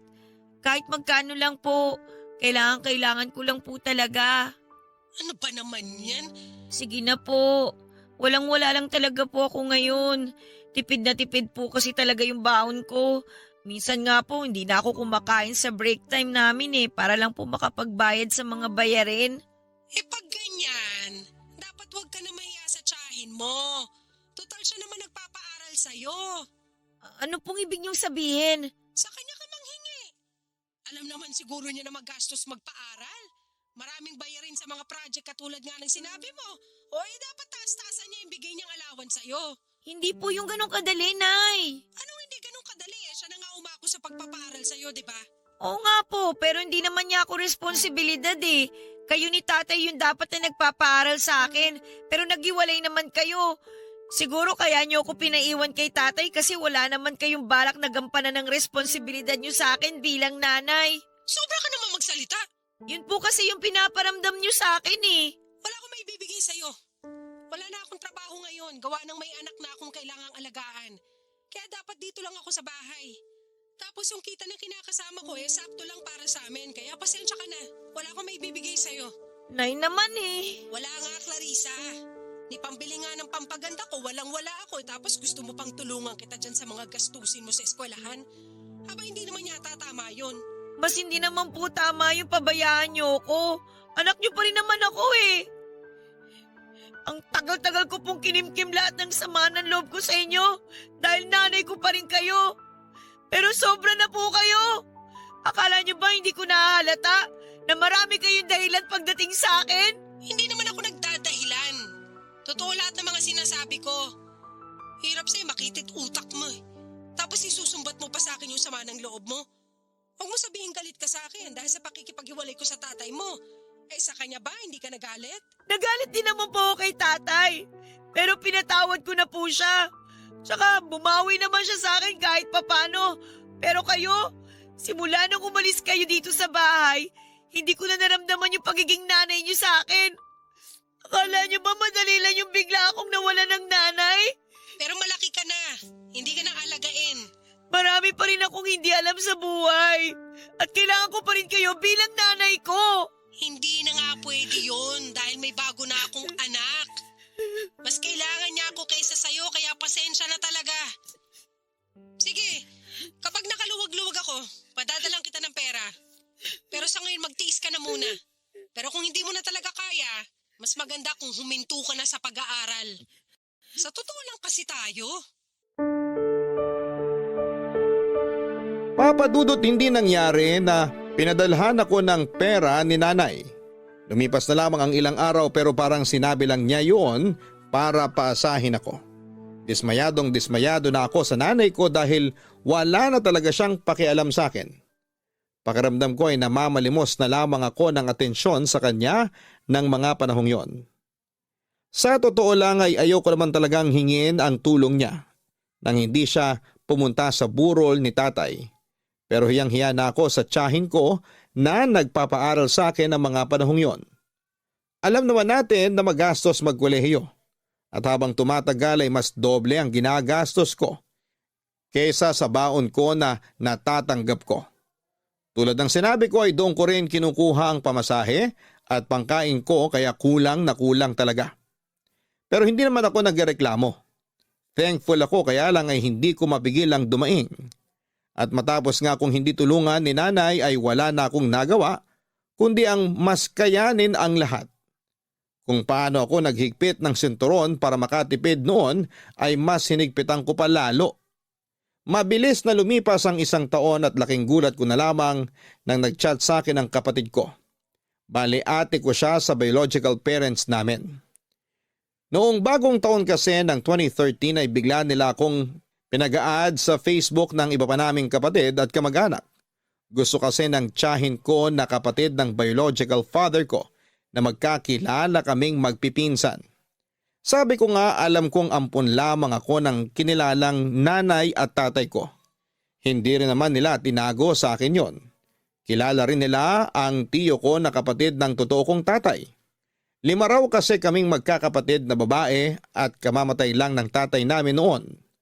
2 taong gulang pa lamang ako at may pinagbubuntis pa ang mama Salvi ko bago kami iniwan ng tatay namin. Fast forward. Ang dahilan kung bakit sinata ko ng ate ko ay upang sabihin na gusto raw nila akong makita dahil lumuwas sila sa Maynila galing sa Zamboanga. Kahit na nag-aalinlangan ako, sa huli ay pinagbigyan ko pa rin ang kanilang kahilingan. Kasama ko ang lola ko noong nakipagkita ako sa kanila sa isang mall sa lugar lang namin, Papa Dudut.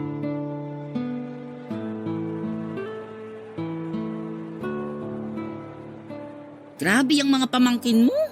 Akala mo walang mall dun sa Zamboanga. Sa ilang araw namin dito palagi kaming nasa mall. Tapos naghahanap palagi ng palaruan.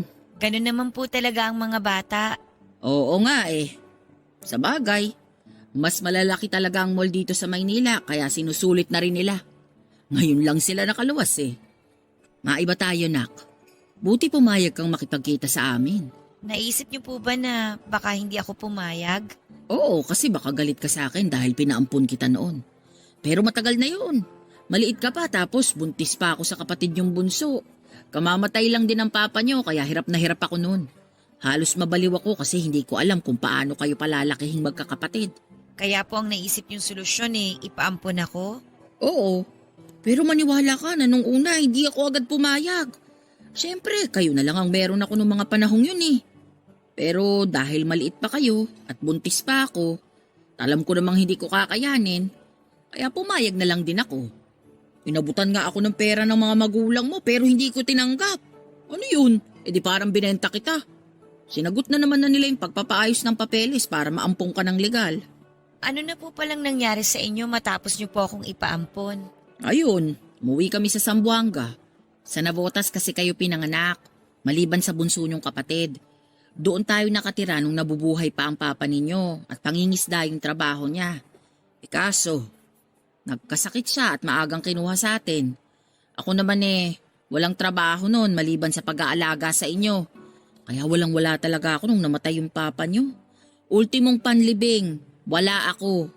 Buti pinagtulungan ng mga kapatid niya na maburol siya at mapalibing ng maayos. Ibig sabihin sa Navotas po nakalibing si Papa? Oo. Plano nga sana naming puntahan ng ate mo bago kami umuwi sa Zamboanga. Gusto mo bang sumama? Hindi po ako sigurado May pasok po kasi ako sa school. Minsan lang naman anak. Saka para makita mo rin yung puntod ng papa mo. Siguradong matutuwa yun. Titingnan ko po pero hindi po ako mangangako Sige. Pero sana makasama ka. Kumusta pala yung mga magulang mo? Yung mga nag-ampun sa'yo? Alam mo, mababait yung mga yun. Tuwang-tuwa sila nung unang beses ka nilang nakita. Tagal na raw kasi nila talagang gustong magkaanak. Kaso hindi binibiyayaan Si tatay po wala na. Anong wala na? Patay na po siya. Hala, kailan pa? Last year lang po dahil nagkasakit po siya sa atay. Kumusta kayo ng nanay mo? Ako po hindi po ako okay pero kinakaya ko pa rin po. Si nanay naman, mukhang okay na naman po siya.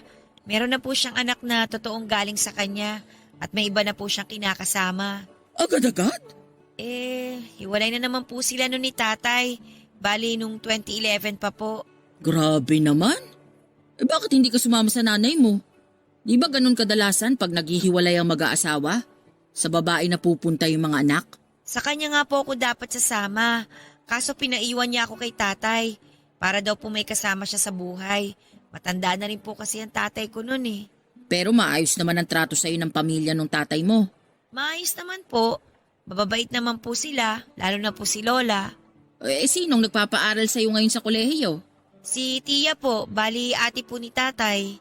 Maswerte ka pa rin kasi merong nagpapaaral sa'yo. Magsikap ka nang makapagtapos ka anak. Kasi pag nagkataon, ikaw pa lang ang makapagtatapos sa inyong magkakapatid. Hindi po ba nakagraduate ng college si ate? Hindi Nag-asawa na agad yung ate mo. Saka wala rin naman akong pampaaral sa kanya nun. Kaya nagtrabaho na lang siya para makatulong sa amin. Pagdating kasi namin nun sa Zamboanga, nakituloy kami sa bahay ng lolo at lola mo. Tapos namasukan ako bilang labandera, planchadora, tagalinis ng kubeta, at nagtindera rin ako ng mga gulay sa palengke. Doon ko na nakilala yung kinakasama ko ngayon, at tatay nung pinakabunso kong anak na babae. Ibig sabihin, may iba pa po pala kayong mga anak? Oo, 3 rin ang anak namin nung kinakasama ko. 2 lalaki saka 1 babae. Anak nyo rin pala yung maliit na batang yun. Akala ko apo nyo na eh. Akala ko pinsan siya ng mga pamangkin ko. Naku, hindi.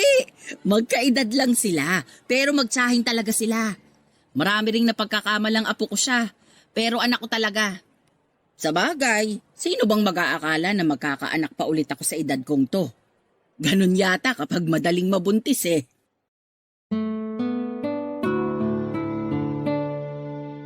Papa Dudut, dapat masaya ako dahil sa wakas ay nakita at nayakap ko na ang biological mother ko. Pero wala akong maramdaman ni katiting na ligaya ng mga panahong yon. Oo, at maayos ako nakipag-usap sa kanila, lalo na sa mama ko. Pero hindi ko talaga mahanap sa puso ko yung kaligayahan na nararamdaman ng ibang anak na pinaampon at pagkalipas ng mahabang panahon ay nakita ang tunay na magulang. Para sa akin ay normal na araw lang yon. Naisip ko pa nga na sana'y matapos na ang araw na yon para makauwi na kami ni Lola. Pagod na pagod din kasi ako noon sa mga pamangking ko sa ate dahil sobrang lilikot at ligalig. Dagdag pa yung bunsong kapatid kong babae sa mama ko. Hindi ako sanay sa mga bata kaya para bang na-culture shock ako noong nagkita kami. Bali ang ate ko kasama ang asawa niya at 2 anak na lalaki. Si mama kasama ang bunso niyang anak na babae sa bago niyang kinakasama. Ako at si Lola ang nagkita-kita ng araw na yon. Yung iba kong mga kapatid ay nasa Zamboanga. May isa nang namatay dahil sa heart problem na aminado akong kinalungkot ko. Nang natapos ang araw na yon, tahimik lang ako habang pauwi kami ni Lola sa bahay. Nag-alala pa nga siya dahil akala niya may sakit ako. Pero sinabi ko lang sa kanya na napagod lang ako ng husto. Papadudot ng sumunod na araw ay nakita ko na lamang na naka-upload na sa Facebook ang picture namin ng biological mother ko kasama ang half-sister ko. Ate ko, mga anak niya at mister niya. Marami sa mga kamag-anak namin ang nag-like ng mga picture. Pero meron din akong nabasang comment na masaya raw sila dahil sa wakas ay nagkita-kita na kami. Habang tinitingnan ko ang mga picture namin ay hindi talaga maitatanggi na para kaming pinagbiyak na bunga ng ate ko. Kamukha ko rin ang mama ko pero habang tumatagal ay bigla na lamang akong naluha kaya tinigilan ko na ang pagtingin sa mga pictures. Kaso'y kinahaponan ding yon ay galit na umuwi ang tiyahin ko galing sa trabaho niya sa Maynila. Dali-dali raw talaga siyang umuwi sa amin sa pagsanhan dahil nakita raw niya ang mga uploaded picture namin ng biological mother at mga kapatid ko na nakatag sa akin sa Facebook. Pinagalitan niya rin si Lola dahil pumayag na makipagkita ako sa totoo kong nanay. Katuwiran ni Lola wala naman daw masama doon dahil naging maayos naman ang lahat. Pero ayon ng tiyahin ko na umeeksena sa buhay ko ang mama at mga kapatid ko lalo ngayon na nag-aaral pa ako.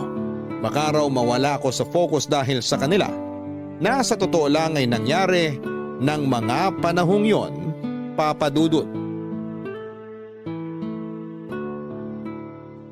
Anak naman, bakit hindi ka sumama sa amin ng mga kapatid mo nung dumalaw kami sa puntod ng papa nyo?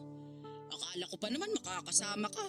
Wala naman po akong pinangako na makakasama ako. Ang sabi ko po, titingnan ko. Pero ayun nga po, busy po ako sa school. Kahit na, minsan lang naman tayo pumunta doon ng magkakasama. Ano pong kahit na? Ibig sabihin, gusto niyong umabsent ako para lang sumama sa inyo? Oo hindi ba pwede yun? Di ba pwede namang magpasa ng excuse letter pag a-absent ka? Baka po nakakalimutan niyo na hindi na po ako high school. College na po ako. Nag-aaral ka pa rin naman, pareho lang yun. Ay, hindi po pareho yun. Magkaiba po. Mas mahigpit na po sa college. May mga professor po ako na nambabagsak kapag absent sa klase nila. Kahit isang beses lang po sa buong semester. Kaya po hindi po ako pwede basta-basta na lang umabsent para lang po sumama sa inyo. Sobra ka namang magsalita. Ayaw mo na ba kaming makita? Saan naman po galing yan? Naisip ko lang base sa pananalita mo. Hindi po yan ang ibig kong sabihin. Para sa akin, gano'n na rin yun. Ay, grabe ka, nak. Nakakatampo ka. Bakit naman po kayo magtatampo? Dapat nga po matuwa kayo kasi nag-aaral ako mabuti. Yung pag-aaral mababalikan mo naman sa susunod na araw. Pero yung araw na sana sumama ka sa amin ng mga kapatid mo para madalaw yung puntod ng papa mo, matagal uli bago mangyari. Baka nga hindi agad-agad mangyari kasi uuwi na kami sa Zamboanga sa susunod na linggo. Huwag niyo na po akong konsensyahin. Hindi ko naman po ginusto na maging busy nung araw na yun Hindi raw ginusto. Ang sabihin mo, sinadya mong maging busy para hindi makapunta. Kala mo hindi ko napapansin na tahimik ka lang nung unang beses na nagkita tayo? Tapos parang naiinis ka pa na nakasama mo yung mga pamangkin mo. Tama ba yon? Noon lang tayo nagkita tapos ganun pang ugali mo. Ano pong mali doon? Sabi niyo nga noon lang kami nagkita. Noon lang din po tayo nagkita. Dapat po ba nagtatatalon ako sa tuwa? Hindi naman sa ganun. Pero sana nakipaglaro ka man lang sa mga pamangkin mo. Nakipaglaro naman po ako sa kanila. Hindi nga lang po matagal kasi napagod kagad ako. Kasi naman ang kukulit nila Natural, mga bata yun Ano pa bang aasahan mo sa mga bata? Di maglilikot talaga.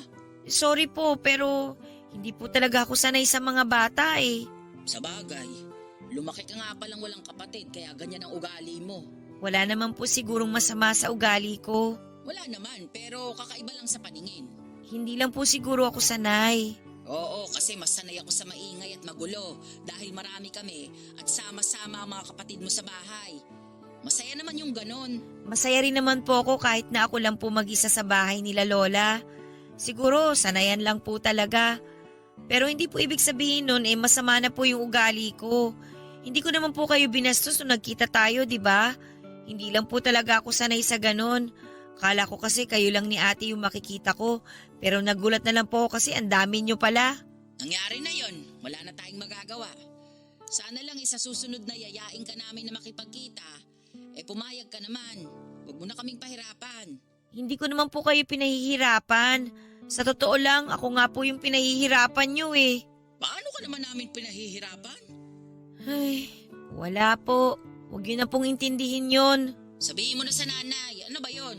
Wala po talaga. Huwag yun na rin po akong pilitin na sabihin sa inyo. Ay nako, ganyan ba talaga ang ugali mo? Ay, sige na ma. Bababa ko na po to. Matutulog na po ako. Pagod na rin po kasi ako Sandali lang naman.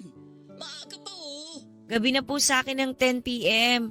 Tsaka maaga pa po ako bukas sa school. Kaya kailangan ko na po talaga matulog ng maaga. Teka lang, may sinasabi pa ako Good night po. Bye.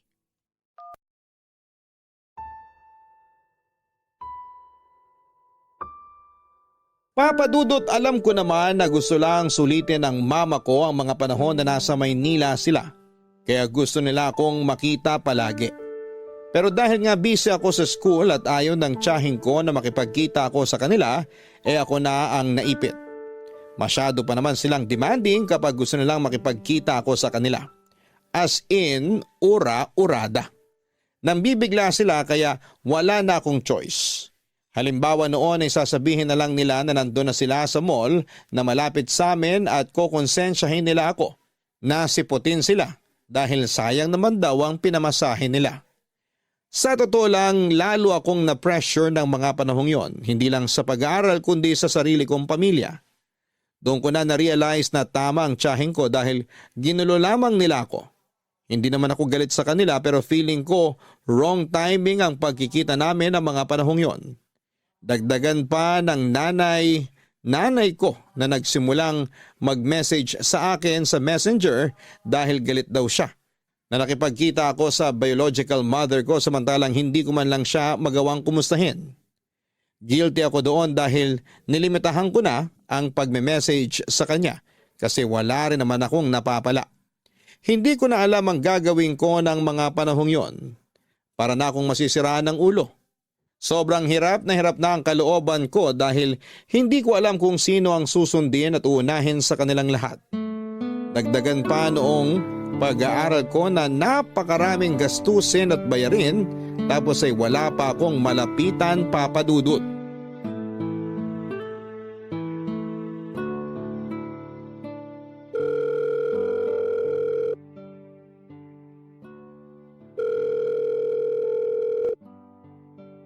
Anak, napatawag ka. Pasensya na po kayo na istorbo ko kayo. Nako, hindi ka istorbo. Sakto nga kasi katatapos ko lang maglaba. At eto, kaupo ko lang sa bangko. Grabe, sakit ng balakang ko. Nangalay ba naman eh. Baka marami po kayo nilabhan. Gabundok sa dami. Biruin mo, damit ng mga kapatid mo. Tapos ng tatay-tatayan mo. Yung iba sa mga apo ko. Kasi may sakit ang ate mo ngayon eh. Ano pong sakit ni ate? Ano pa nga ba? Di UTI. Lagi na lang siyang may ganon.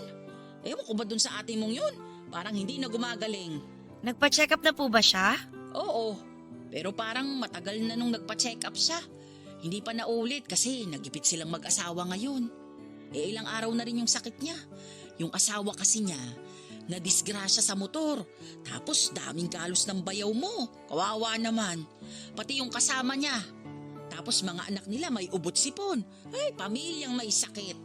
Ay, nakakalungkot naman po yung nangyari. Pero sana po gumaling na sila. Paanong gagaling? Wala ngang pambili ng gamot. Di makapamasada yung asawa ng ate mo. Gawa nga nang nagpapagaling pa sa mga galo sa katawan. Tricycle driver kasi yon, pero nakikipasada lang. Ika-ika pa rin dahil nadaganan ng tambutso yung binti. Grabe, pag inabot ka nga naman ng malas, no? Teka, maiba tayo. Bakit ka nga pala napatawag? Wala naman po. Sige na, sabihin mo na. Ano yon? Nahihiya po akong magsabi lalo na ngayon na marami pala kayong problema dyan. Pero wala na po kasi ako malalapitan Kaya nga, sabihin mo na.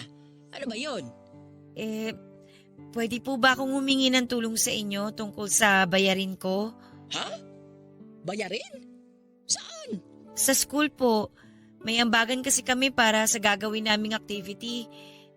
Medyo malaki po kasi Hindi ko na po kayang kunin sa baon ko. Anak, pasensya na. Medyo gipit din kami Yung tatay-tatayan mo, panay daing ng masakit ang tiyan. Ewan kung impatso yun o ano. Ilang araw na siyang hindi makabangon sa higaan, kaya hindi makapangisda.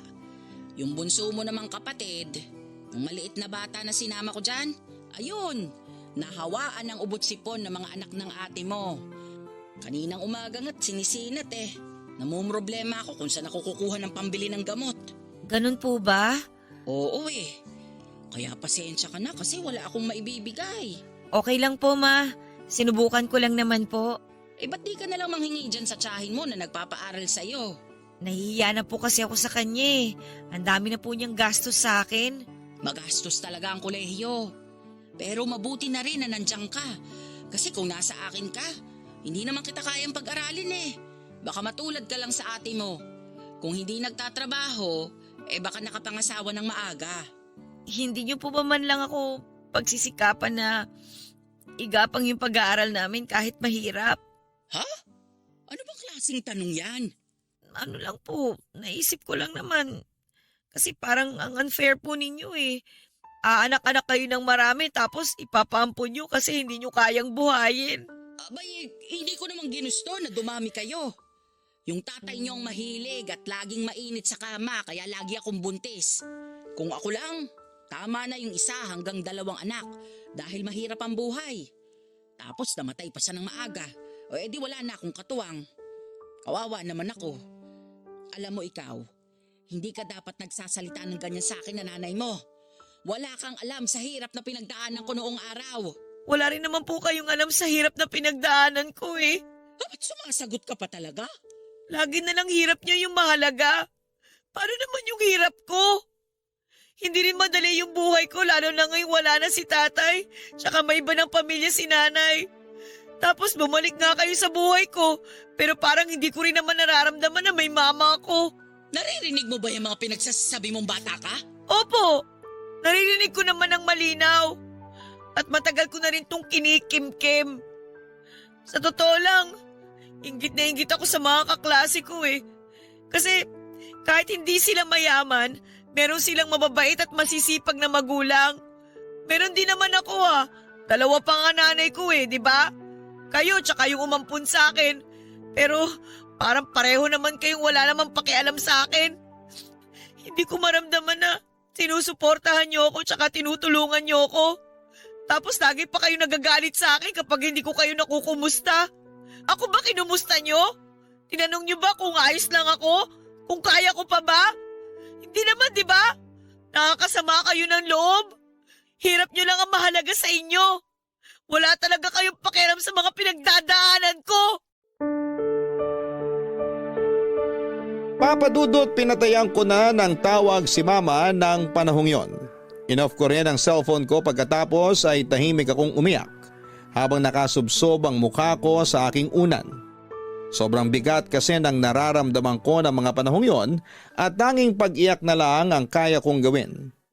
Pakiramdam ko ay wala na akong lakas para magsalita, magalit o lumaban. Nalulungkot ako at nasasaktan ng husto dahil may 2 nga akong nanay pero hindi ko naman sila maramdamang pareho. Napapagod na rin ako sa mga demand nila ng pakikipagkita sa akin kahit busy ako sa school. Hindi ko sila mapagbigyan kasi hindi rin naman nila ako tinutulungan financially. Mabuti sana kung may trabaho na ako noon, estudyante pa lamang ako. Saka nanay ko sila. Hindi naman siguro sobra na humingi ako ng tulong sa kanila. Sa kabila ng lahat ay alam kong hindi ko na sila maaasahan kaya ako na mismo ang gumawa ng paraan upang tulungan ang aking sarili. Matagal ko na rin namang pinag-iisipan ang pag-working student lalo na noong nagkaroon ako ng maluwag na schedule sa klase noong sumunod na semestre. Nag-part-time ako sa printing shop na malapit lang din sa aming university. At aminin ko na malaki ang naitutulong ng sweldo ko doon para tustusan ang mga gastusin ko sa eskwelahan. Proud ako sa sarili ko dahil nakaya kong tumayo sa sarili kong mga paa.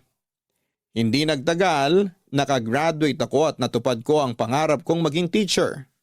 Sobrang proud sa akin ang 2 nanay ko. Kapwa rin naman sila humingi ng sorry sa akin dahil sa sama ng loob ng ibinigay nila sa akin at pinatawad ko na sila dahil ayokong may daladalang mabigat sa aking dibdib. Sa kasalukuyan ay nandito na ako sa Pampanga dahil taga rito ang mister ko. Yung nanay ko na umampun sa akin ay nasa Cavite pa rin kasama ang pamilya niya. Minsan ay dumadalaw kami doon ng anak ko para makita at kumustahin siya. Ang totoong nanay ko naman ay nasa Zamboanga pa rin. Pinagpaplanuhan nga namin na magbakasyon doon ngayong 2025 para makita naman niya ang apo niya sa akin. Maraming salamat Papa Dudut sakaling mapili po ninyong i-ere ang istorya ng buhay ko. Malaking bagay ito sa akin, sana'y kinapulutan po ito ng aral at inspirasyon ng mga kabarangay natin. Lagi nating tandaan na kapag may pangarap tayo ay gawin natin ang lahat para makamit ito. Pag para sa atin ang isang bagay, ibibigay yon sa atin kahit na anong mangyari. God bless po sa inyong istasyon and more power. Ang inyong forever kapuso at kabarangay, Clarissa. Mga kabarangay, ang pagkakaroon ng pangarap ang nagsisilbing gasolina o motivation ng isang tao upang magpatuloy. Kapag may goal tayo sa buhay ay hindi tayo hihinto o susuko hanggat hindi natin ito nakakamit. At kahit na matagal at mahirap ang mga pinagdaanan natin, magsisilbi nating lakas ang ating mga pangarap. Yan ang eksaktong karanasan na ibinahagi sa atin ngayong Sabado ng kabarangay nating si Clarissa. Magsilbi rin sanang inspirasyon sa mga magulang ang kwento ng ating letter sender para paghandaan at pagsikapan ang hinaharap ng ating mga anak. Responsibilidad natin sila at hindi natin dapat pabayaan. Hiniling natin sila sa may kapal at dinala sa mundong ito upang bigyan tayo ng kasiyahan. Kaya marapat lang na huwag natin silang ipagpalit sa mga bagay na wala namang pakinabang sa buhay natin. Hanggang sa muli, ako po si Papa Dudut sa mga kwento ng pag-ibig buhay.